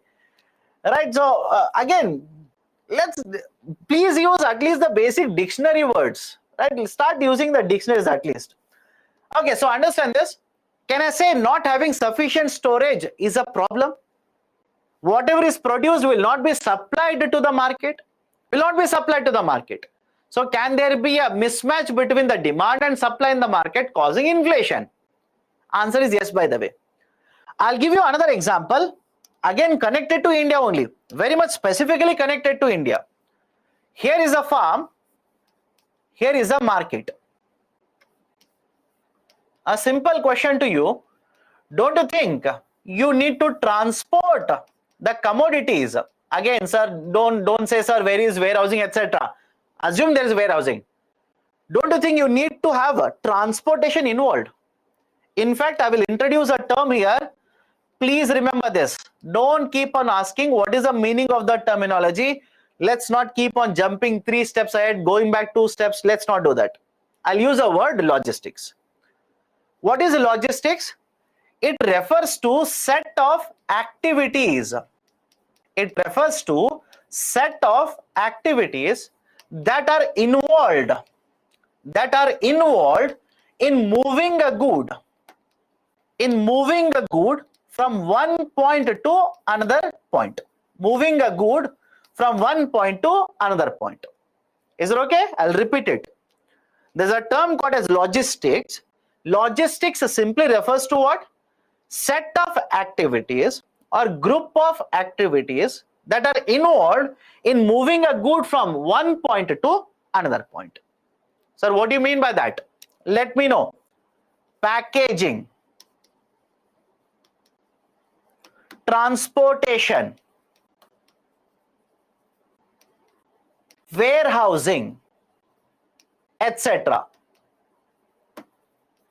Any disagreement? Whenever you refer to the concept of logistics, they're talking about packaging, they're talking about transportation, they're talking about warehousing, etc. Now the problem in India is the cost of logistics is higher. Connecting it to current affairs, you will have to remember this. Cost of logistics in India is higher. How much? As per the government of India's documents, the cost of logistics in India is somewhere around 13 to 14% of GDP. Very, very high. It is somewhere around 13% to 14% of GDP. Right? Whereas in developed countries such as USA, in a country such as China, etc., it is somewhere in the range of 6% to 8%. Again, one country will have 6, another country such as China will have around 7. It will vary. But fact is simple. Compared to India, in other countries, it is much, much lower. It is very, very low. A simple question to you. A good is moved in China from point A to point B. A good is moved in India from point A to point B. Don't you think because of a higher transportation cost, or let's say higher cost of logistics in India, the market price of the good in India could be higher? Let me know. Right? Simple logical arguments. China is also exporting to other countries. India is also exporting to other countries. One of the reasons China's exports are competitive, one of the reasons, we'll cover many other reasons as we move forward. One of the reasons why Chinese exports are competitive in the international market is because they are able to control cost of logistics. But in India, because these are higher, can I come out with 2 inferences here? One, as usual, the market prices of the products would be higher. And second, our exports will not have an advantage. Any issue so far? Our exports will not have that advantage. They will not enjoy advantage. These are actually at a disadvantage. Right? So understand the logic here. Because the cost of logistics is higher, is it not a structural problem for the economy? Let me know. Right? Is it not a structural problem for the economy? Is it not a deficiency in the economy? So we need to address it. In fact, when I take up infrastructure, I'll discuss it. Don't worry. Right? Later, in the 5th week, I'll take up infrastructure. Then I'll tell you, right, what government of India is trying to do in reducing the cost of logistics. The latest one is government has announced logistics parks. Government of India has announced a logistics policy, etc., etc. Okay, so understand this, right? All of this is connected to inflation here, right? Is it not a structural inflation? Right? The prices will keep on increasing because the cost of transportation is higher, cost of warehousing is higher. That will contribute to higher market prices. And finally, hoarding and cartelization. Concept of hoarding and cartelization. Let me explain. Both of them are important. We'll go one by one. Let me start with the first one, hoarding. Idea of hoarding. Now, let me start, follow this carefully. What do you mean by hoarding? Whenever anybody stores or warehouses beyond the permissible level, this is called as hoarding. I'll explain this, follow this very carefully. Whenever anybody stores or warehouses beyond the permissible level, it is called as hoarding. First and foremost, why we have decided certain levels, understand that logic as well. I'll take the same example. Here is a farm, here is a market. Okay, here is a farm and here is a market. Now imagine one of the middlemen is me. Middleman means a trader. I'm one of the middlemen. There are multiple ones, but let's take a very simple example. I'm one of the middlemen. Means what? I will purchase from the farms and now I will sell it in the market. Now, simple question to all of you. Being a middleman, would I want to earn more profits or not? Will my goal be to earn more profits or not? I want to earn as much profits as possible. How can I do that? One of the ways of doing this is, have a look at this have a look at the process here. I will purchase the grains, let's say certain commodities from the farmers. I will start storing more. Right? I will start storing more and more commodities with myself. I will introduce very less in the market. I will store more with me. I'll give an example, such as onion. Right? Such as a commodity such as onion. Now, if I reduce the supply to the market, start storing more and more, what will happen to the market prices? Tell me, what do you think will happen to market prices? The market prices will suddenly start rising upwards. It will start increasing because your parents will go to the market, you will go to the market, you will purchase onion every week. I also go, my spouse goes, right? She will keep on, right, scolding me that only she has to go, but we will purchase onion. So there is a demand in the market. So there is a demand in the sense, supply goes down, demand is there, market prices will start increasing. Right? And that is the precise reason what Government of India has done is, in order to address this issue, they have introduced a system called as Essential Commodities Act. ECA, Essential Commodities Act. Under Essential Commodities Act 1955, under Essential Commodities Act, government will find out certain commodities and declare them as essential. And there is no definition of essential. I hope you understand. Even in the act, the term essential is not defined. Government simply says, any product that is consumed by a common man can be defined as an essential product. I'll connect it to current affairs, right? And please understand this. During pandemic, right, don't you think sanitizer was consumed by all of us? And when I say consumed, do not look at it literally. Sanitizer was purchased and used by all of us. Mask was used by all of us. Government of India, in fact, during pandemic, had declared the sanitizer as well as a mask as an essential commodity. Now, what is the use of it? Once anything is declared as an essential commodity, what is the advantage? Government says, once anything is declared as an essential commodity, government can intervene and start deciding how much production of the good can be done. Who will distribute it in the market? Who will store? At what price it can be sold in the market?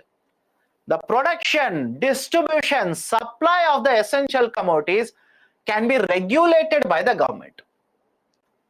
So far, so good. Any issue? Right, let me know. If there is any issue, let me know. So logic is simple. Government will declare a commodity as an essential commodity. Once it is done, production, distribution, supply of the commodity can be regulated by the government. Now have a look at this. On a commodity such as onion, let's say hypothetically government says, I am not supposed to store more than 70 kgs. Okay, under Essential Commodities Act, I am not supposed to store more than 70 kgs, which means if I purchase, let's say 200 kgs from the farmers, maximum I am allowed to store is a 70. Remaining 130 kgs, I will have to sell it in the market. I do not have option. Now, what is hoarding? Right, after having looked at all of it, what is hoarding? Let me take a situation. I will purchase a 200 kgs. I am supposed to store maximum 70 kgs. I will not store 70, rather I will store 150 kgs. Now, rather than storing 70, if I store 150, is it not the statement which I've written for hoarding? Is it not the definition of hoarding? I'm storing, right? I'm storing or I'm warehousing more than what is actually permissible by the government. Right? Is it okay? Let me know. Is it okay?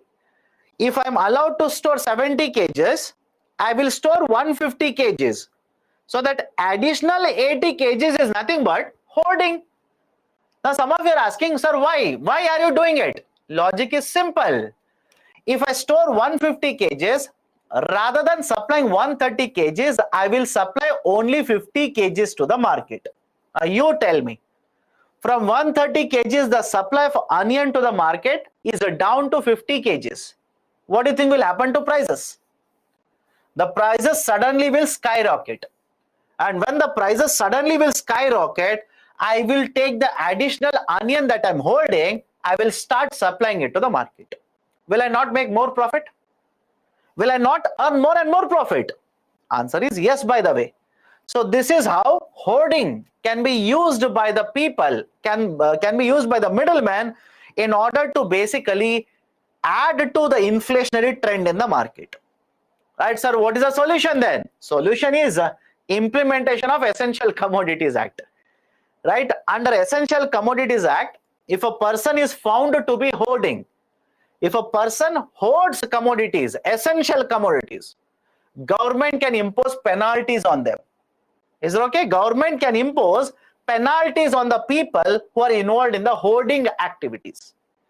Now, any issues with hoarding contributing to inflation? Let me know. Any issues with hoarding contributing to inflation? One more is left out, cartelization. We'll discuss cartelization and after that we'll take a small break. Okay, let me finish cartelization because all of it is over. Only one is left out. Let's not break the flow. What is this idea of a cartelization? First and foremost, let me start with the basic definition here. Cartel means groups of producer. It is a group of producers. It is basically a group of producers. Right, sir, any example of a cartel? The best example of a cartel is OPEC. Is it okay? OPEC, oil producing and exporting countries, is the best example of a cartel. And in case of India, if you ask me, sir, any cartel example in India? Cartel is illegal. Is it okay? In India, we are not allowed to make a cartel. It is illegal. Now you will ask me, sir, why? Why should I not be allowed to make a cartel? If there is a cartel, what is the problem? Right? I've discussed already related to OPEC. A simple question to you people. If OPEC controls production, can they cause inflation in the market or not? Start answering. Many of you have gone dormant now.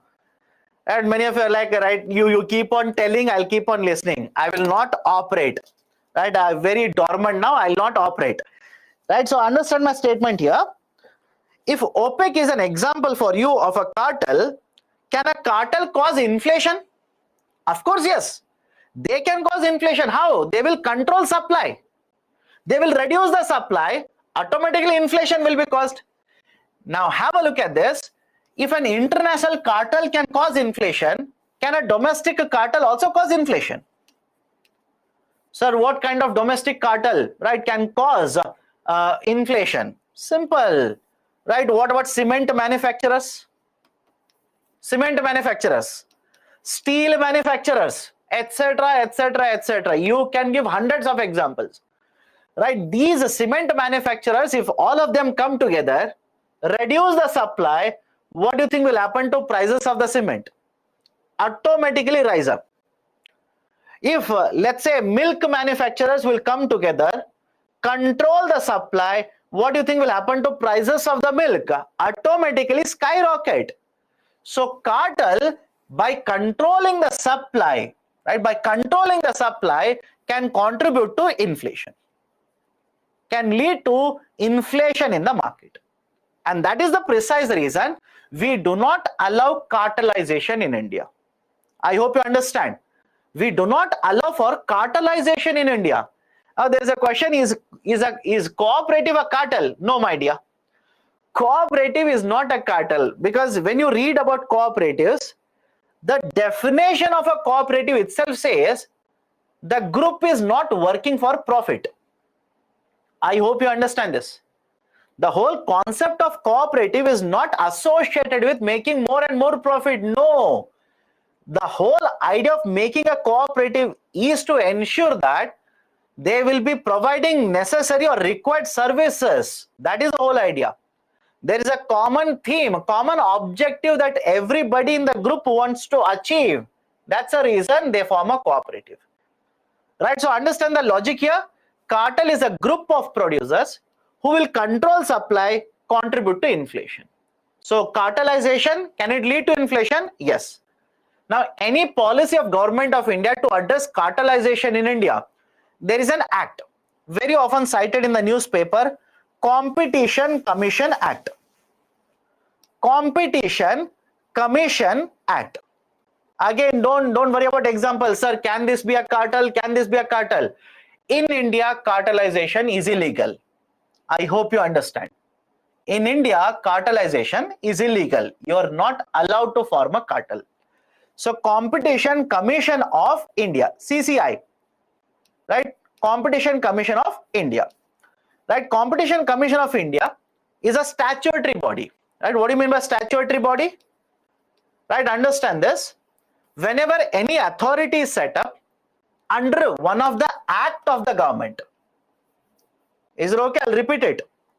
Whenever an authority or any institution, etc., is established under the act of the government will pass the act. Under that we set up this authority. Such authorities are called as statutory authorities. Competition Commission of India is a statutory authority. Government passed Competition Commission Act of 2002, and as a result of this, from 2009, right, we have Competition Commission of India operating in India. And please understand this, Competition Commission of India will basically look at cartelization issues. If there is any number of companies which are forming a cartel, then the Competition Commission of India will take up, right, a case against them, investigate, and impose very high penalties on them. Right? That is basically the concept of cartelization contributing, right, contributing to inflation. Now there is a very interesting question. What is cartel? My dear, after all of this, when I started with the definition of a cartel, if you ask me what is a cartel, cartel is a group of producers. Right? Very simple. Cartel is a group of producers or group of suppliers. Okay. What if some company agrees and comes in one umbrella and not say that they have formed a group, rather they say partnership again? Or for all of this, Competition Commission of India is there. Don't worry. Okay. Okay, so so these are some of the factors that will cause inflation. These are some of the factors or the causes of inflation. If right, the supply side factors will contribute to inflation, we'll refer to this as a cost push inflation. If the demand side factors will contribute to inflation, it is called as demand pull inflation. Right? Any doubts regarding this? Let me know. Otherwise, we'll take a small break. After the break, we'll continue with two measurement of inflation, that is a WPI as well as CPI. Okay? Any doubts? Any doubts? Year of establishment of the CCI 2009. It started operating from 2009. What about trade unions? These are not cartel. Cartels, again, please understand, don't do permutation combination. You're simply wasting your time. Listen to my statement. You are not allowed to form a cartel in India. Then you're asking, sir, what about trade union? Sir, what about cooperative? If any of them, let's assume they are cartel, don't you think you're violating the law of the government? And how? How is it allowed? Right, so understand this. Any questions? Difference between demand pool and supply. My dear, right? Basically, it means you have not listened to whatever I've discussed so far in the last, let's say, 45 minutes. What is the difference between demand pull and cost push, supply-led inflation? If a supply side factor will add to inflation, that is called as cost push inflation. And that is the precise reason I started with examples. I asked you examples. I asked you a question. If there is no monsoon, right, is it a supply side or a demand side? I said if government of India will give you money, is it a demand side or a supply side, etc. Right, after all of this, right, I don't know. I basically I'm at loss of words now. Okay. Right, so let's take a break now. Let's take a break. I'll restart at 4:03. Right, I'll restart at 4:03 p.m. Take a small break. Let's restart after 5 minutes.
Okay, good evening everyone. Welcome back. Am I audible? Am I audible? Can I start? Let me know. Either say yes, give me a thumbs up, do whatever you want to do. Okay, before going forward, I was just looking at some of the questions. Right, let's say there was one question. Sir, you discussed about price wage spiral, how to come out of it. Generally, whenever any economy experiences a price wage spiral, any economy, right, it is incumbent upon the central banker to use various policy tools that they have in order to control the demand in the market. Right, again, simple understanding, the monetary policy of RBI in case of India should be used to reduce the demand in the market in order to ensure that there is certain stability in the supply as well as demand. Now, what tools can be used in order to reduce or stabilize the demand in the market, etc.? We'll understand it later when I take up, let's say, monetary policy of RBI. That is one. Second one, there was one more question, sir. You have written monetary policy on the both the sides, right? Don't you think on one side, if the interest rates are increased, right, it will help in controlling inflation? Yes. Traditionally, again, understand this. Most of the books will tell you this thing only. Traditionally, when interest rates are increased, it will help in controlling inflation. But I've written increased interest rates here, right, as a cause of inflation. Again, I'll clarify it. Traditionally, they don't use it as a tool to cause inflation, right? But there is an instance where, let's say, a central banker will give loan to a manufacturer, but at a higher rate of interest. Right? That is through banking sector again. RBI doesn't give a loan directly to anybody. Let's say the banks will start raising the interest rates in order to earn higher profits. That could cause the market prices to increase. That could cause. And again, this is one cause. I'm not saying they're doing it. It is one cause that could lead to inflation. Right? I hope it is clear now. These are the two questions which, right, most of the questions I've already addressed. That these are the two questions I found in the last right, let's say in the last 5 minutes when I was scrolling through your comments. Can we go ahead? Any issues so far? Can we go ahead? Shall I start? Or nobody wants to answer. Sunday afternoon or Sunday evening, nobody wants to answer. Okay. So how do we measure inflation? Okay, how do we measure inflation? Two ways we can measure inflation. One is called as a WPI, second one is CPI. WPI stands for Wholesale Price Index. Second one is CPI, Consumer Price Index. Now, right, I'm pretty sure you've come across the term wholesale, right? In the market, in front of a particular shop, etc. You must have come across the term wholesale. But what is the idea of a wholesale here? Whenever companies will purchase goods, or whenever one trader will supply goods to another trader, in simple terms, I'm talking about a B2B, business to business. Is it okay? Business to business, right? That is a trader to trader, company to company, right? One trader to company, etc. Where the quantity of goods sold as well as purchased is very, very high.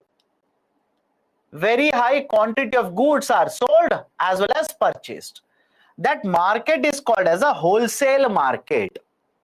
Right? Any problem with the term wholesale market? Let me know. First, the goods are sold and purchased in the wholesale market. Then these goods are generally introduced where you and me, that is individuals, will go and purchase these particular goods or services, which is called as a retail market.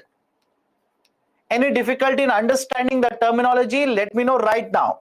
Once I discuss WP and CPI, if you ask me what is retail and wholesale, gone. I'll repeat it again. Whenever you say wholesale market, it is basically a market where business to business buying and selling will take place. Quantity sold, quantity bought, very, very high. And when you say retail market, it is a market where all of us, you, me, right, anybody who's related to me, etc., will go to the market and purchase. Whenever individuals will purchase, that market is called as a retail market. Point number one. Point number two. In the retail market, prices will change. In the same way, in the wholesale market also prices will change. So in the wholesale market, when the prices will change, the measurement of that is called as wholesale price index. And in the retail market, when the prices will change, the measurement of that is referred to as consumer price index. Right? So in the wholesale market, it is WPI. In the retail market, it is CPI. Next, it will not consider services. That is a WPI. For the calculation of that, it is always going to consider only goods. How many goods are there? It is there in the next slide, don't worry. There are 697 goods which are considered in measuring wholesale price index. And in measuring consumer price index, right, there are 299 commodities. Here 697, here 299, which is nothing but a combination of goods as well as services. Now don't worry, after some time we will discuss base year for both of them, what is the importance of base year, etc. So the base year for WPI is 11 and 12. Base year for CPI is 2012. Any difficulties so far? Let me know. Any difficulty regarding this? Please be very, very careful. Questions have been asked related to CPI and WPI. Now, base year earlier for the calculation of WPI was 04, 05. Now it has been changed to 11 and 12. And this change in the composition of the basket in base year was recommended by a committee, right? That is Soumitra Choudhury committee, right? The Soumitra Choudhury committee recommended changing the base year as well as, right, basically restructuring the basket of commodities. I'll repeat it. Understand this carefully, right? When I'm saying, please listen to it carefully. Whenever you measure inflation, you need group of goods or services. That is referred to as a basket of commodities. In case of WPI, the basket of commodities is 697. In case of CPI, the basket of commodities is 299. Now, apart from this, sir, why do we need to change the basket? I'll give a very simple example. Follow this very carefully. How many of you use, right, let's say floppy disk now? If you don't know what is a floppy disk, don't worry, ignore it. But answer to my question, how many of you use a floppy disk? Is there anyone who uses it? Or have you seen anyone who uses the floppy disk? Right, so argument is simple. Should we keep on tracking? Tracking means should we keep on following what is the change in the price of the floppy disk, and should we include it in the calculation of inflation? I hope you understand this. Right? Do you want to keep a track of what is the price of a floppy disk and you want to add it as a part of calculation of index? Argument is simply no. Why? Because the households are no more using certain commodities. So when the market or the households start moving away from certain commodities, don't you think you will have to change the composition of the basket? I hope you understand. Don't you think the composition of the basket should automatically be changed to reflect what is the situation in the market? So that is one of the very important reasons why you generally see the basket composition getting changed after a certain number of years. That is point number one. Second point is a concept of weightage here. I will tell you the concept. You don't try to find out which is that weight, why this much weight, etc., etc. You don't have to fix it. Maybe if you become a statistician like Pranab Sen, you will be asked for this. But follow this carefully. I'll ask you a very simple question. This is your house. Don't say, sir, my house is so big, but you're showing it very small. Imagine this is your house. On day-to-day basis, will you not spend money on different commodities? Rather than saying, let's say day-to-day basis, don't you think you will spend money on milk? Right? I'll give you 3 examples. Follow this. You'll spend money on milk. You'll spend money on, let's say, rent or for that matter transportation. You will spend money on education, etc. Or that matter healthcare, education, healthcare, etc. Now, simple question to all of you. Please be very careful when you answer these kind of questions. Between milk, rent, and let's say the education, on which of the three will you spend money on everyday basis? Think of this very carefully. Between milk, rent, and education, or let's say healthcare, between all the three, on which of this will you spend money on day-to-day basis? Is it okay if I say milk? Is it okay? Milk, right? Or let's say transportation, sir, because right, every day I need to move from point A to point B, petrol, very important for me. Now this is point number one. Second one, now think of this and answer. If the price of the petrol goes up, if the price of the milk goes up, don't you think it will affect you more? Is it okay? If the price of the milk goes up, if the price of the petrol goes up, don't you think a household will get affected on everyday basis? Some of you will simply say, sir, education prices will also affect me. My dear, for a very simple reason, expenses on education might be incurred once in a year. But what about expenses on milk? What about expenses on petrol and diesel? Don't you think on day-to-day basis you will keep on spending money? So now, if I'm going to include all of this, don't you think I should give more and more importance for agriculture commodities? Don't you think I should give more and more importance for petrol and diesel, for electricity, etc.? Because on day-to-day basis, it will affect me. Right? That is the precise reason. Remember this carefully. Whenever you talk about WPI as well as CPI, there is a concept of giving weights to commodities. The commodities which are covered in the basket are given weightage. Weightage represents importance. Simple. Weightage represents importance. Now, if you talk about businesses, one business is selling to another business, you tell me, right, don't you think the manufactured products should be given highest weightage? Is the logic okay? Right? If you're going to cover, let's say 697 goods, don't you think the manufactured items should be given highest weightage? That is what you will see. So under WPI, 64% weightage is given to manufactured items, around 23% weightage is given to primary articles, and 13% weight is given to fuel and power. Now, before you start typing, sir, what is there in the primary articles, I will show the list. Don't worry. Right? And moreover, this is my sincere suggestion to you people. Simply by heart this table. I'll show you one more table. Right?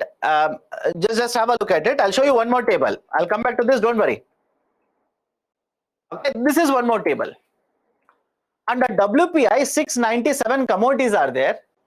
Under CPI, 299 commodities are there. Now, simple question to you people, right? Do you think UPSC will ask a question on how many of these 697 commodities are, let's say, which of these 697 commodities, right, are covered under WPI? Do you think UPSC will ask you that question? In that case, trust me, you will have to remember around 700 here, around 300 here, 1000 commodity list. 1000 commodity list, right? No way. Even if UPSC will ask, take a guess. My recommendation will be, one, UPSC should not ask a question on this. Second, even if they ask, take a guess. That would be connected to somewhere current affairs. I hope you understand my statement. Now, if you say, no, sir, I don't want to take a risk, I will sit, I will by heart 700 here, 300 here. All the best. All the best.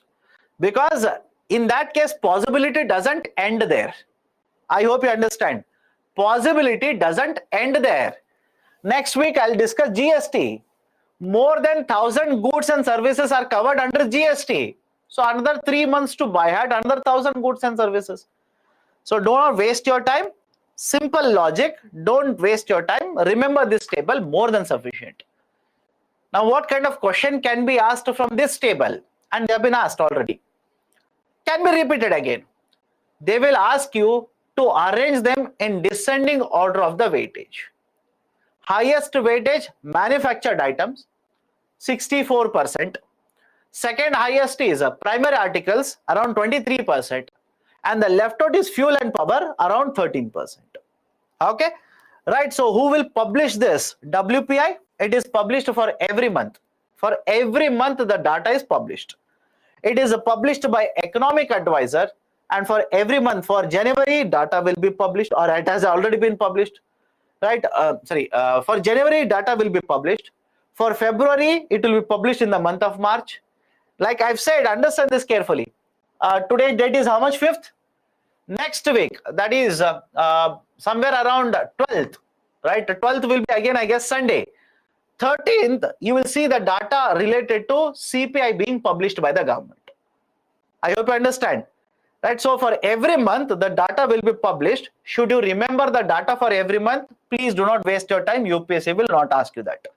Okay. So as far as I'm concerned, important point related to this are simple. Whatever I've written, these are important. One, WPI means what? It measures the change in the price levels in the wholesale market. Point one. Second point, because it is in the wholesale market, services are not considered here. Only the goods are considered. The number of goods which are there in the basket are 697. Third, these 697 are divided into 3 groups. Decreasing weightage. Highest is manufactured goods, followed by primary article, followed by the lowest, that is energy, that is fuel and power. 64, 23 and 13. It is published for every month, and it is published by the Economic Advisor who works under Ministry of Commerce. Done? Now, at one committee recommendation, please remember the committee recommendations. The name of the committee is Ramesh Chand Committee. Ramesh Chand is a very, very famous economist in India. Please remember the name. The Ramesh Chand Committee has given recommendation to restructure WPI, to change, right? Restructure WPI. What are the recommendation? One, right now WPI considers only goods. We will have to change it. We'll have to include even services. Now, some of you will ask me, sir, why doesn't WPI consider services? For a very simple reason. Understand this. The origin of WPI, I repeat, the origin of WPI goes back to 1900s. Even before independence, we had a WPI in India. Now, my question to you people, forget about what you have learned so far. Don't worry about it. Right? Just go back to your high school and answer to my question. Before independence, was the service sector growing in India? Just think of it. Was there a growth in the services sector? IT sector was there, right? Logistics sector was there, right? Do you think the service sector was booming in India? No, it was basically manufacturing. I hope you understand this. And that is a precise reason historically we have seen WPI covering only goods, right? At least now I hope it makes sense to you. But this committee says, don't include just goods. Start including services as well. Start including services as well. So include services as well as goods. And that is a precise reason this committee says you will have to change the basket. Right now the basket involves, or let's say considers 697 articles. You expand it or restructure it to 1196 articles. And it is not just expansion. Please understand, I use the term expansion, that would be wrong. You'll have to say restructuring. Restructuring of the basket. Right? Why do you need restructuring? For a simple reason, there are certain commodities which are of not any use to the market now. But these are there in the basket. You remove those commodities. And now, there are certain commodities which are being traded in the market. There is a higher trade volume for these commodities in the market. include them. I'll give you examples: medicinal plants, green tea, sanitizer, mushroom, brown rice, right, etc. So this committee has recommended important changes. One, restructure the basket, include services, right, and change the base year as well to 17 and 18. So these are some of the recommendations which the Ramesh Chand committee has given for restructuring of WPI. Now, before I go forward, any issues with WPI? Shall I go to the next one? One is WPI and the second one is CPI. Any issues in the WPI? If nobody will reply, I'll go to CPI then. Sir, what will happen when we change base year? My dear, let me discuss base year. Let me discuss base year, then you'll understand. Don't worry, I'll discuss that. Previous slide. What is in the previous slide? WPI means, great. Okay. Okay, let me go to the next one then. Right, let me go to the next one. CPI, Consumer Price Index. Wholesale Price Index is over. Right, WPI index, I'm sorry, CPI, Consumer Price Index. Now, Consumer Price Index measures the changes in the price level in the retail market. That we have already seen. Earlier, please understand this, the ministry used to publish, okay, the ministry used to publish 3 types of CPIs. Don't worry about the long form, I'll tell you. IW, UNME and AL. Okay, IW, UNME and AL. IW stands for industrial workers, UNME stands for urban non-manual employees, and AL stands for agriculture labor. Now you'll ask me, sir, why? Why did government publish 3 different types of CPI? The argument, right, argument that was given by the government was simple. Because the consumption patterns of the people are different. For example, what goods and services are purchased in the rural market, these are different compared to the goods and services which are purchased in the urban market. So when the consumption patterns are different, how can I have single type of a CPI? That's a precise reason government used to publish CPI IW, CPI UNME and CPI AL, agriculture agriculture labor. Now, what is this CPI IW? This is generally covering government employees. This is generally covering government employees. This basically is other manual employees who are there in the urban part of India, right? And this covers agriculture, that is rural part of India. Now for EIW, the base year that is used by the government to calculate is 2016. The number of commodities which are there in the basket is 463. It is published by Ministry of Labor, and within this 463 there are services along with the goods. Just factual information is more than sufficient. Do not enter into details of any one of them. Trust me when I say this. Right, these are very, very technical. Don't enter into any one of them. Just factual information is more than sufficient. So first one is CPI IW for industrial workers. We consider the basket of 463 goods plus services. With the base year of 2016, we publish the data.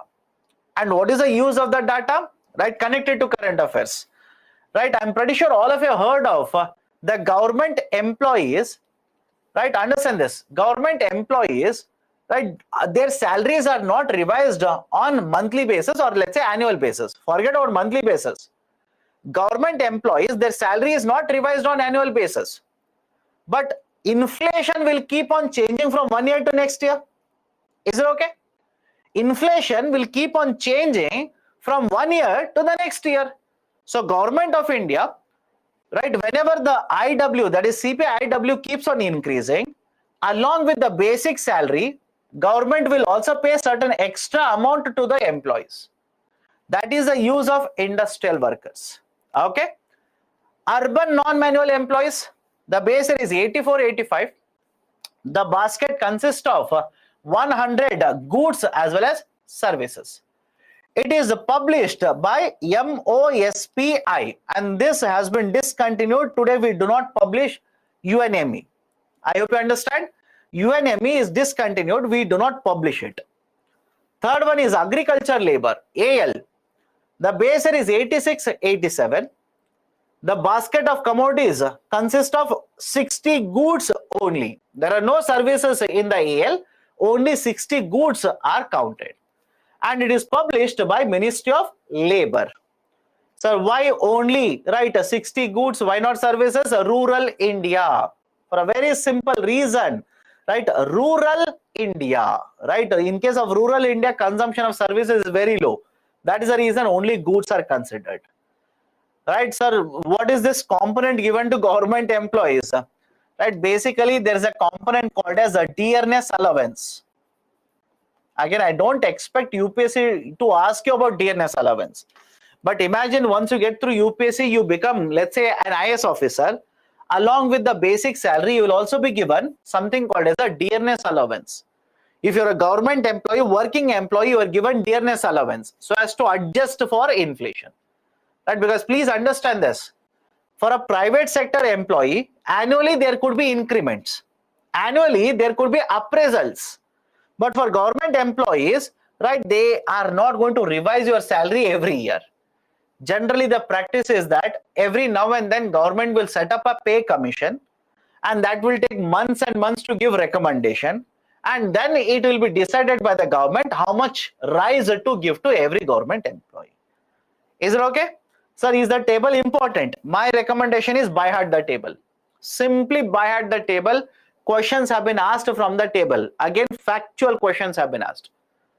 The UPSC doesn't expect you to start calculating agriculture labor. Please do not waste your time. Simple factual information is more than sufficient. Now come to this. Apart from, right, let's say UNME, which we don't use it now, AL is there, IW is there. IW is used for what? For deciding the dearness allowance for the government employees. What about agriculture labor? I'm pretty sure all of you heard of Manrega. Mahatma Gandhi National Rural Employment Guarantee Act. The wages under Manrega are revised on basis of what? Generally, this index is used by the government to revise the wages under Manrega. Okay, so IW is there, AL is there. But let's say you open the newspaper, and in the newspaper you come across the term retail inflation is 7%. Retail inflation is 5%, right, etc. What is the meaning of it?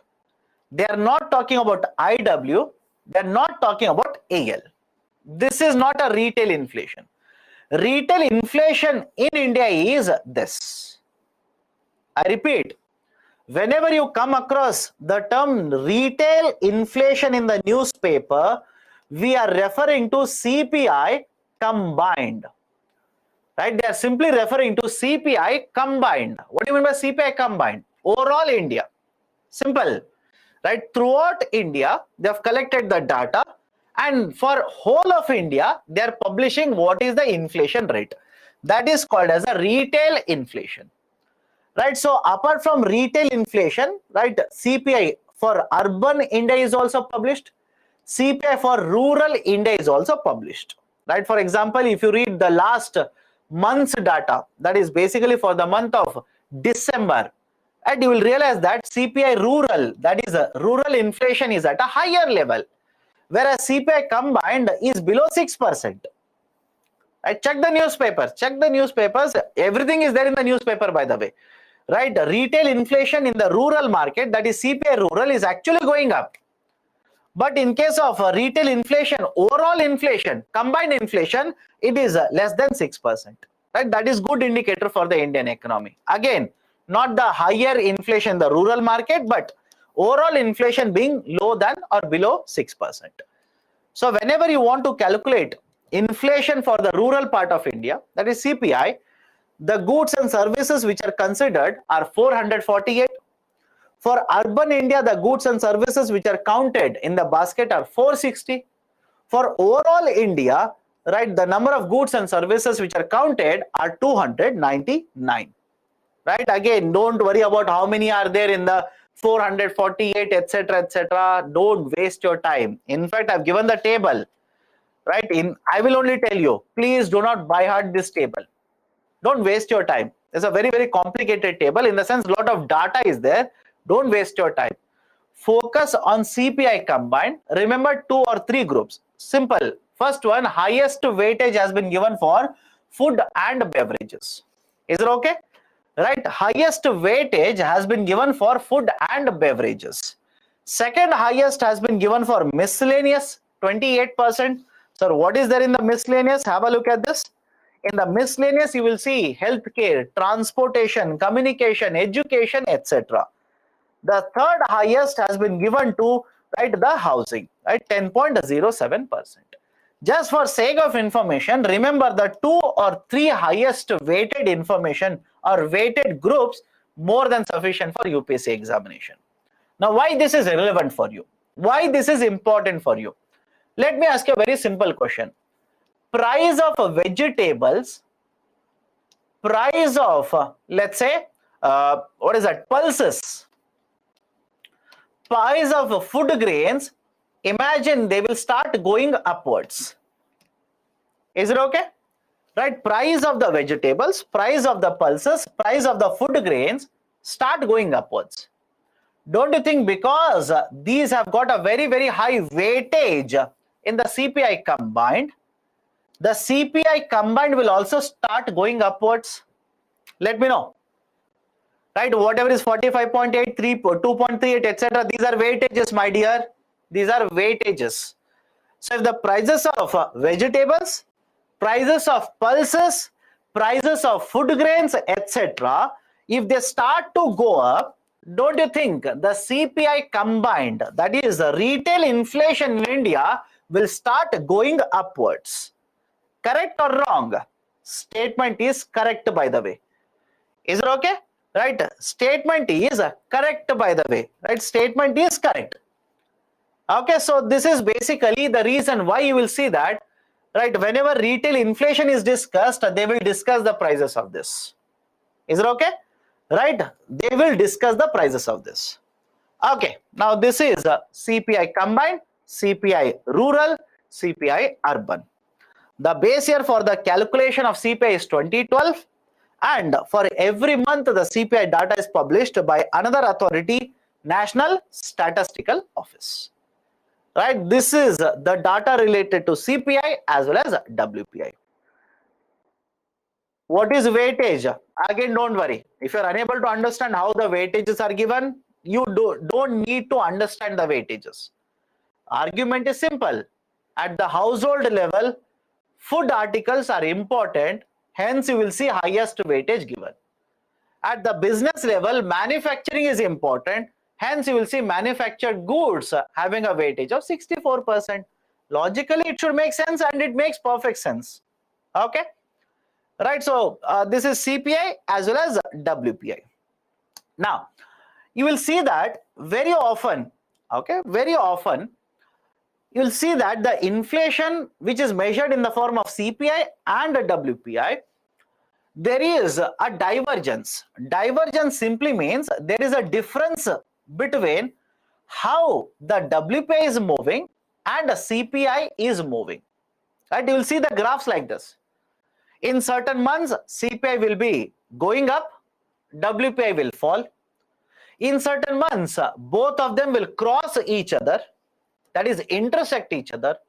At certain point, right, both of them will run, let's say, very similar, in a very similar trend, etc. This is called as a divergence. I hope you understand. This is referred to as divergence. What is this divergence? Why does it happen? Argument is simple. The WPI considers only goods in the basket. Done? In WPI, the basket of WPI, only goods are there.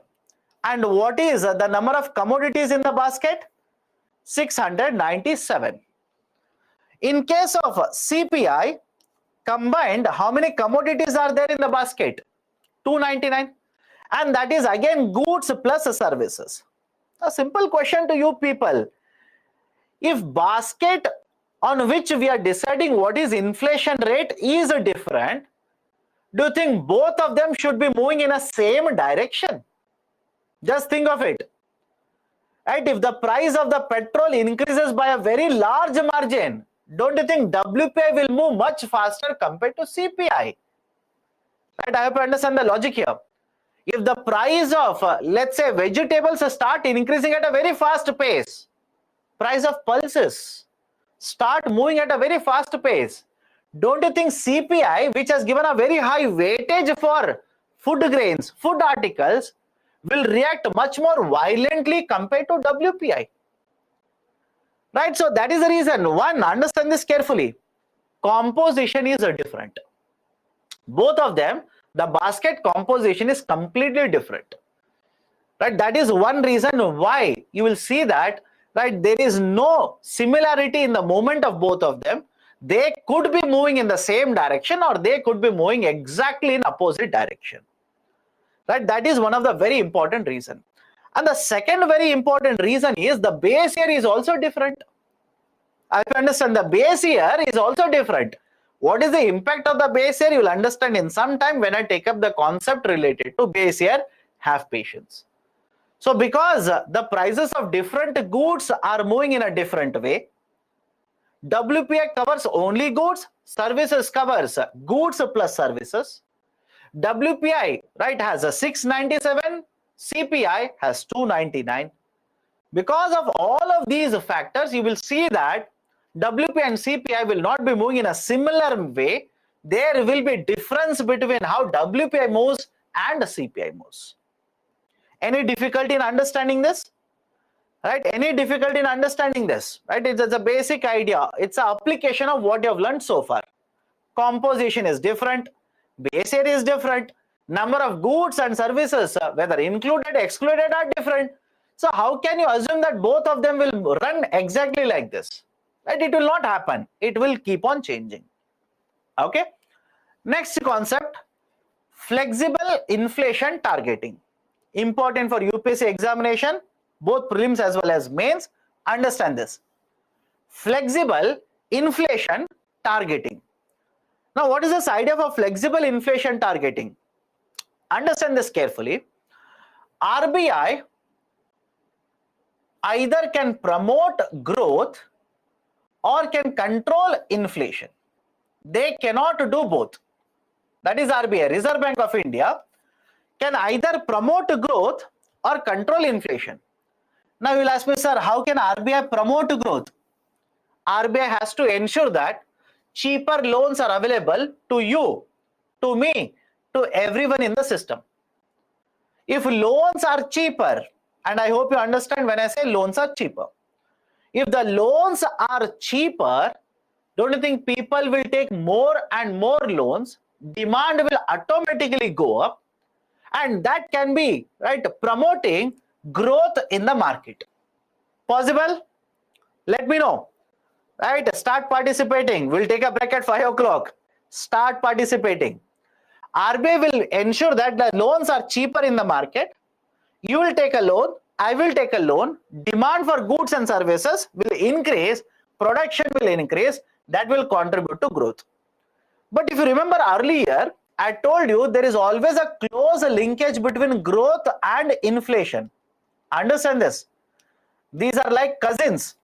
Again, don't write this in the exam. These are like cousins. If growth starts increasing, there is always a concern that inflation will also start increasing. Why? If the growth keeps on going at a very fast pace, let's say 6%, 7%, 8%, it means people are earning more incomes. And people, when they start earning more incomes, don't you think the demand will also start increasing at a very fast pace? Then there is a danger that, again, I'm not saying it will happen always. There is a danger that when the growth rate is very, very high, it might cause inflation in the market. It might cause inflation in the market. Now have a look at this. If RBI wants to promote growth, there is a danger that RBI will also cause a lot of inflation in the market. That is one. On the other hand, If RBI wants to control inflation, how does RBI control inflation? Reduce money supply in the market. Is it okay? How do you control inflation? Either RBI or Government of India. Sir, how can Government of India reduce the money supply? Increase taxation. I hope you remember earlier we have discussed this. Increase the taxation. In the same way, can RBI also reduce the demand in the market? Of course, yes. Make the loans costlier. Make the loans more costlier now. If the loans are more costlier, do you think more and more buyers will take loans from the banks? If the rate of interest keeps on increasing from 6% to 7% to 8% on the loans, will you take more loans from the bank? Right? Basically, the demand for the loans will go down. The overall demand in the market automatically goes down.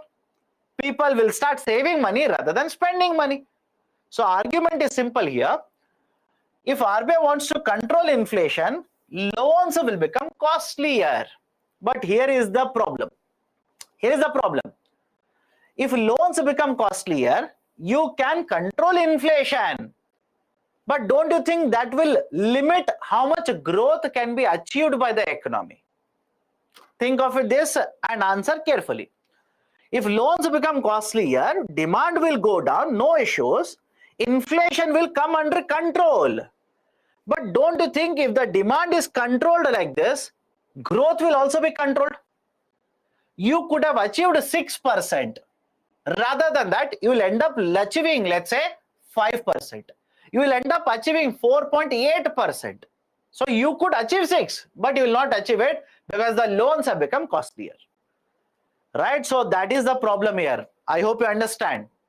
If RBI wants to promote growth, there is a danger that they will cause inflation.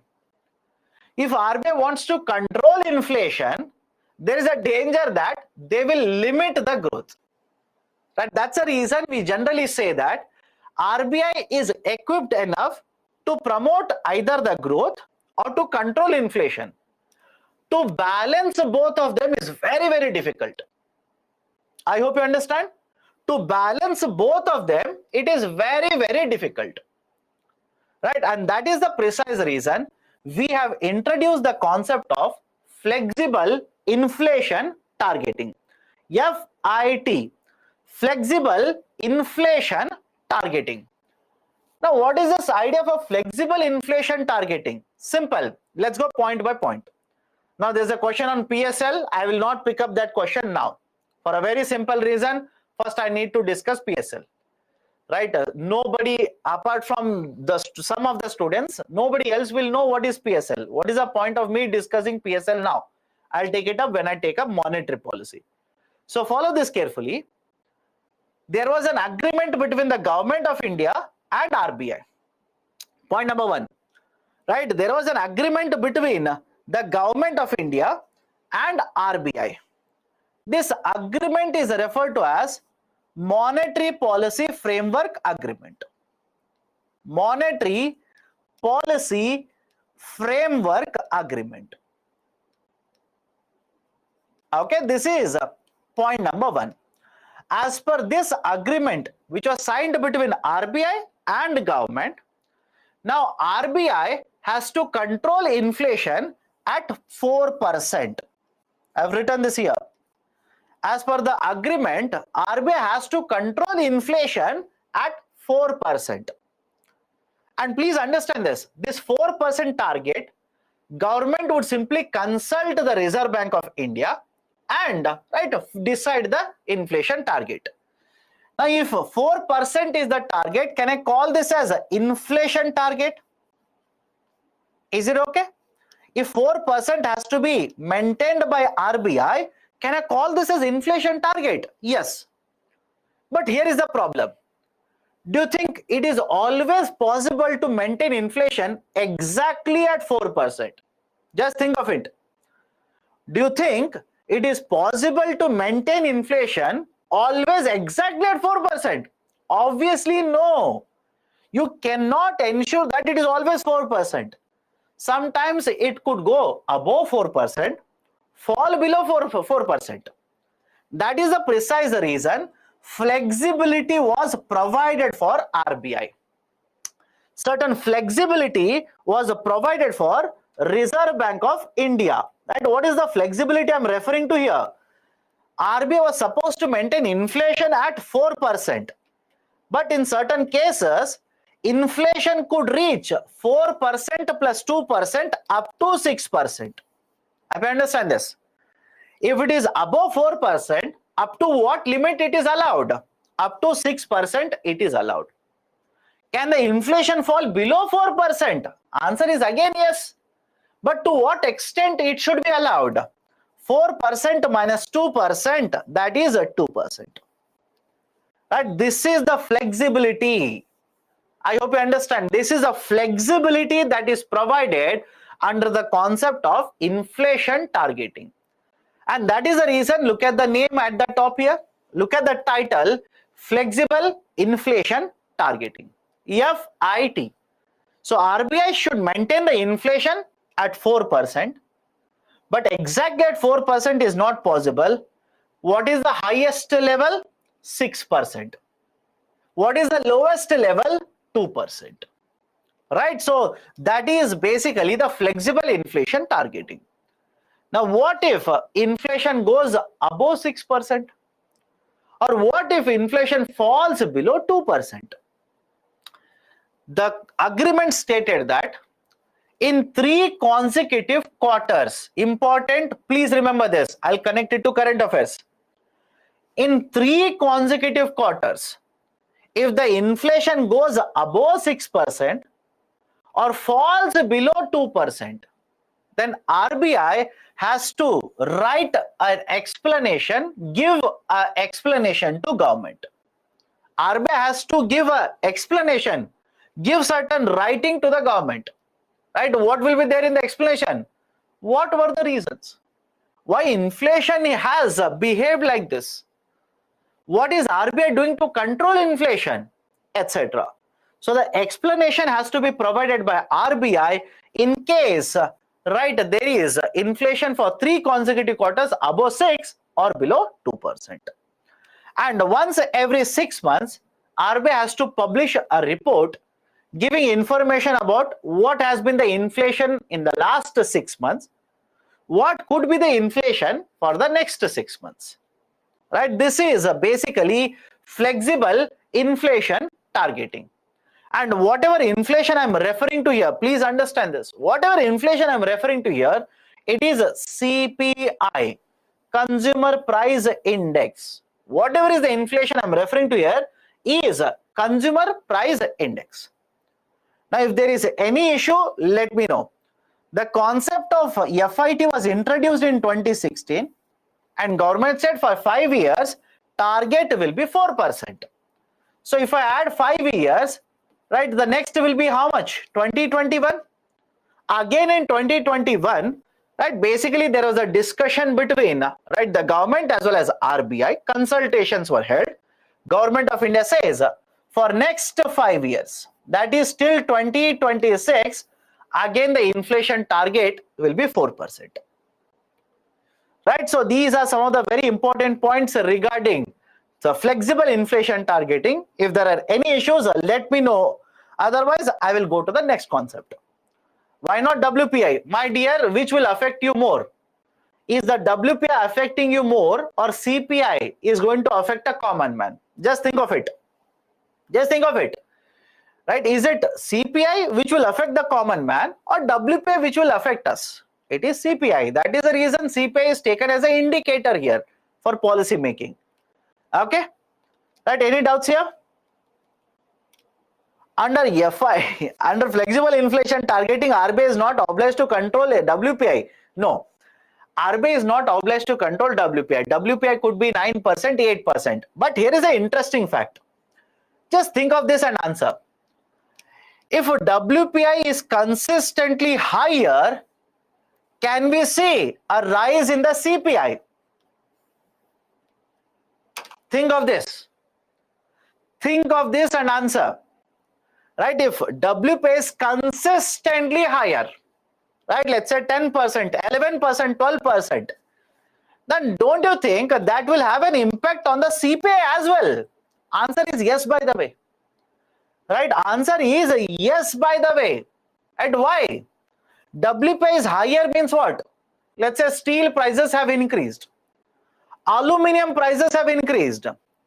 The gas prices have increased. That is contributing to WPI. A simple question to you, you are a manufacturer. Constantly the prices of inputs are increasing. They have remained high. Will you not increase the selling price? I hope you understand it now. Right? Will you not increase the prices of the final goods in the market? Of course you will do. But immediately it will not happen, and that is the reason I said consistently for months together, WPI remains at elevated level, at a higher level. So definitely yes, CPI would be affected. Now can I tell you an interesting fact? Just look at what has happened to WPI in recent months. Couple of months ago, WPI was basically in the range of 14%. Now it has fallen down to around 10%. CPI, which is actually targeted by the Reserve Bank of India, was around 8%. Now it is below 6%. Right? So just observe, you will realize. Right? So there is no mandate on RBI to control WPI. It is CPI.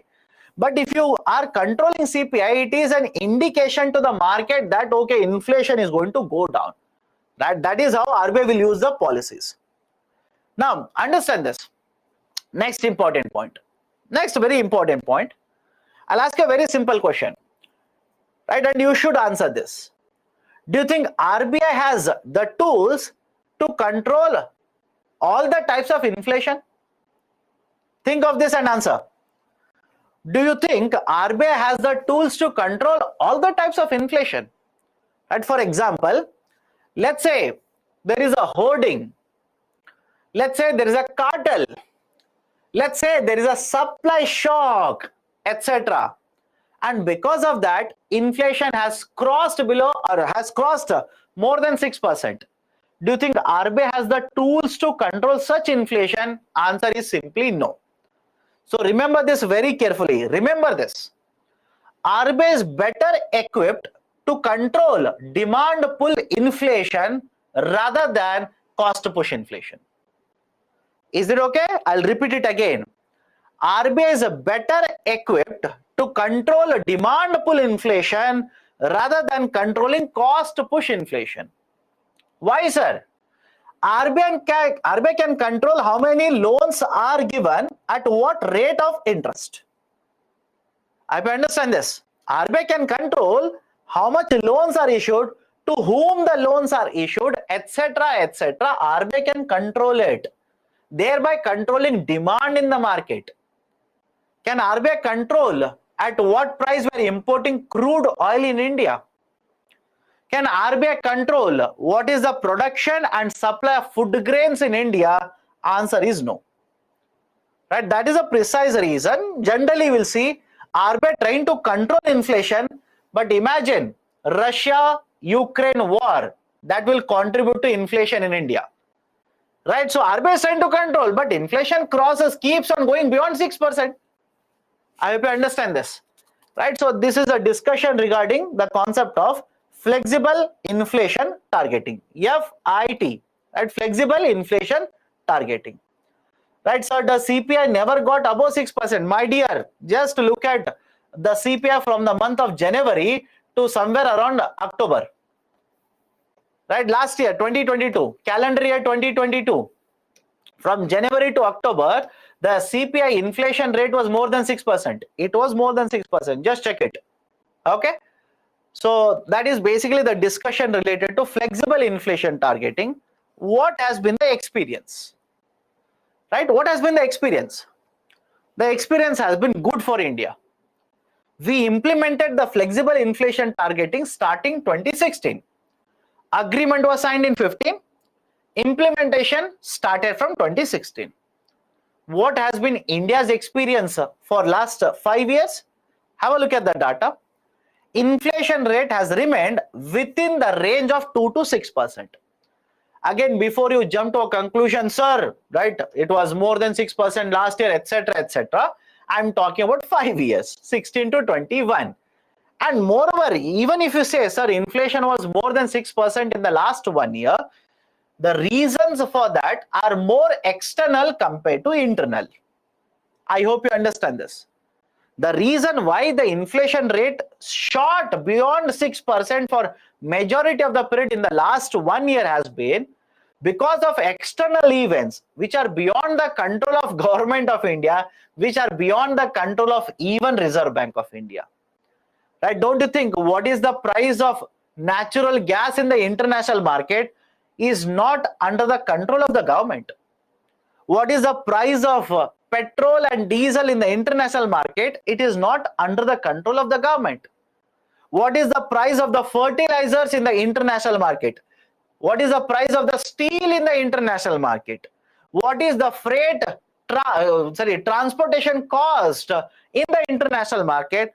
Don't you think all of them are above the control of the Government of India? Government doesn't control it, nor does RBI.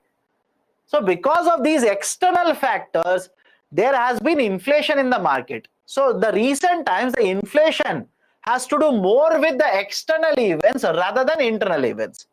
I'm not saying that there are no internal factors which have contributed to inflation. Of course, yes, they are there. For example, there is a concern that agriculture sector output, right, has been affected because of the monsoon rainfall. I hope you understand. Internal, external. External is beyond your control. Internal. Agriculture sector, for example, rice cultivation. There are certain states, West Bengal, Bihar, etc., which are very much relevant for paddy cultivation. But the recent monsoon rainfall in these states is not high. It has been lower. There has been less amount of rainfall.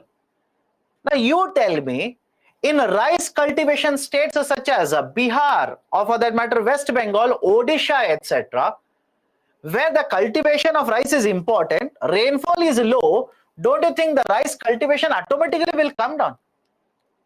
I hope you understand. And when the rice cultivation will come down, what do you think will happen to inflation rate in the market? There is a concern that inflation would be higher. So I understand the logic here. There has been a mix. It is not just demand factors that have contributed to inflation. Supply side factors have contributed to inflation. Point one. And second, it's not just that there are internal factors which are contributing to inflation. External factors are also contributing to inflation. Right? So it is basically a mix of all of them which have contributed to inflation in the recent times. Right? So please be very careful. UPSC can trick you. UPSC can ask you these kind of questions. Right? For example, a very simple question like this, a descriptive question, by the way. In recent times, the external factors as well as internal factors have contributed to rise in inflation in the domestic market. Elaborate in 250 words. I'll repeat it. Right? Understand these kind of questions and check the paper. UPSC will ask generally these kind of questions. I'll repeat the question again. In recent times, it has been a mix of international, or let's say external, as well as internal factors which have contributed to inflationary trend in the domestic market. Elaborate in 250 words. Now, just think of this. This is my second day. I'm asking you this question. Do you think you will get the answer to these questions in any book? Let me know. Do you think you will get the answers to these kind of questions in any book? Right? Please understand. Answer is no. You will never get it. You can search 100 books, you will never get it. Sir, then where will I get it? Current affairs. If you're very good with reading of the current affairs, you can answer to these kind of questions very, very easily. Sir, repeat the question. I'll repeat the question, my dear. In the recent times, the inflationary or inflation in India has been a result of external as well as internal factors. Right? Elaborate in 250 words. Anyways, come back to this. Right, I'll finish this, then we'll take a break. Some of you are worried about the break. Let me discuss this, then we'll take a break. The flexible inflation targeting, right, the experience in case of India has been that for majority period of the time, inflation has been in the range of 2% to 6%. In recent months, there has been a spike in the inflation rate, no doubt. There has been a rise in the inflation rate.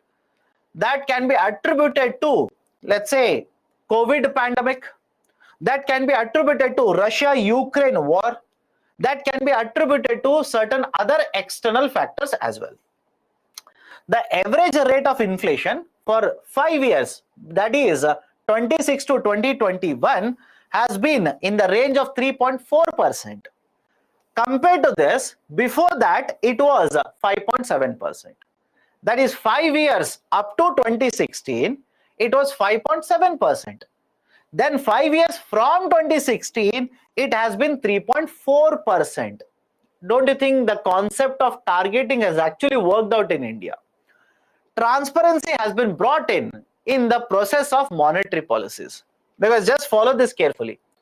After every monetary policy, what was the discussion done in the monetary policy committee? The publication is done. That is, who said what was discussed, what were the concerns raised, etc. All that information is made public.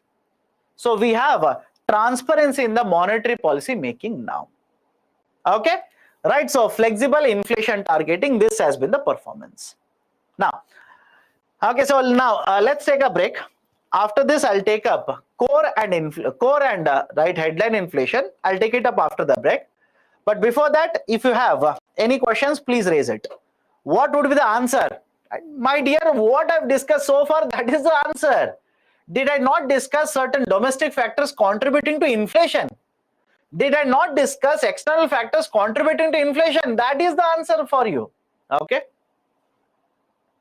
Does WPI include imported items as well? Yes, because the WPI, basically the imported items will be contributing to the market prices. Of course, the answer is yes. What are the 5 types of CPI? My dear, I've told you, it is there in the list. Please have a look at it. CPI IW, CPI UNME, CPI AL, CPI combined, CPI rural, CPI urban. It is already there in the slide. MPFA signed in 2015. Who controlled inflation? Did I not say RBI had a dual role to promote growth as well as control inflation? Just think of it. And please understand this. Even today, although the agreement is there between government as well as RBI to control inflation, don't you think government should also play a certain role in controlling inflation? Of course, the answer is yes. Before 2015, my dear, that's what I said. Even before 2015, the same dilemma was there with RBI. Should I promote growth or should I control inflation? Percentage inflation compare with base year or previous year? I'll discuss that after the break. Don't worry. I'm still to discuss what is base year. Right? I'll tell you how the base year plays an important role in deciding, right, this particular inflation or for that matter GDP growth rate. Okay. Done? So, can we take a break now? Let's take a break. Let's take a break. Time is 5:06. I'll restart the class at 5:45. I'll repeat. Right? I'll restart the class at 5:45. Take a break now. Once again. My mistake. 5:35. Half an hour break. My mistake, I repeat again, half an hour break. 5:35, not 5:45.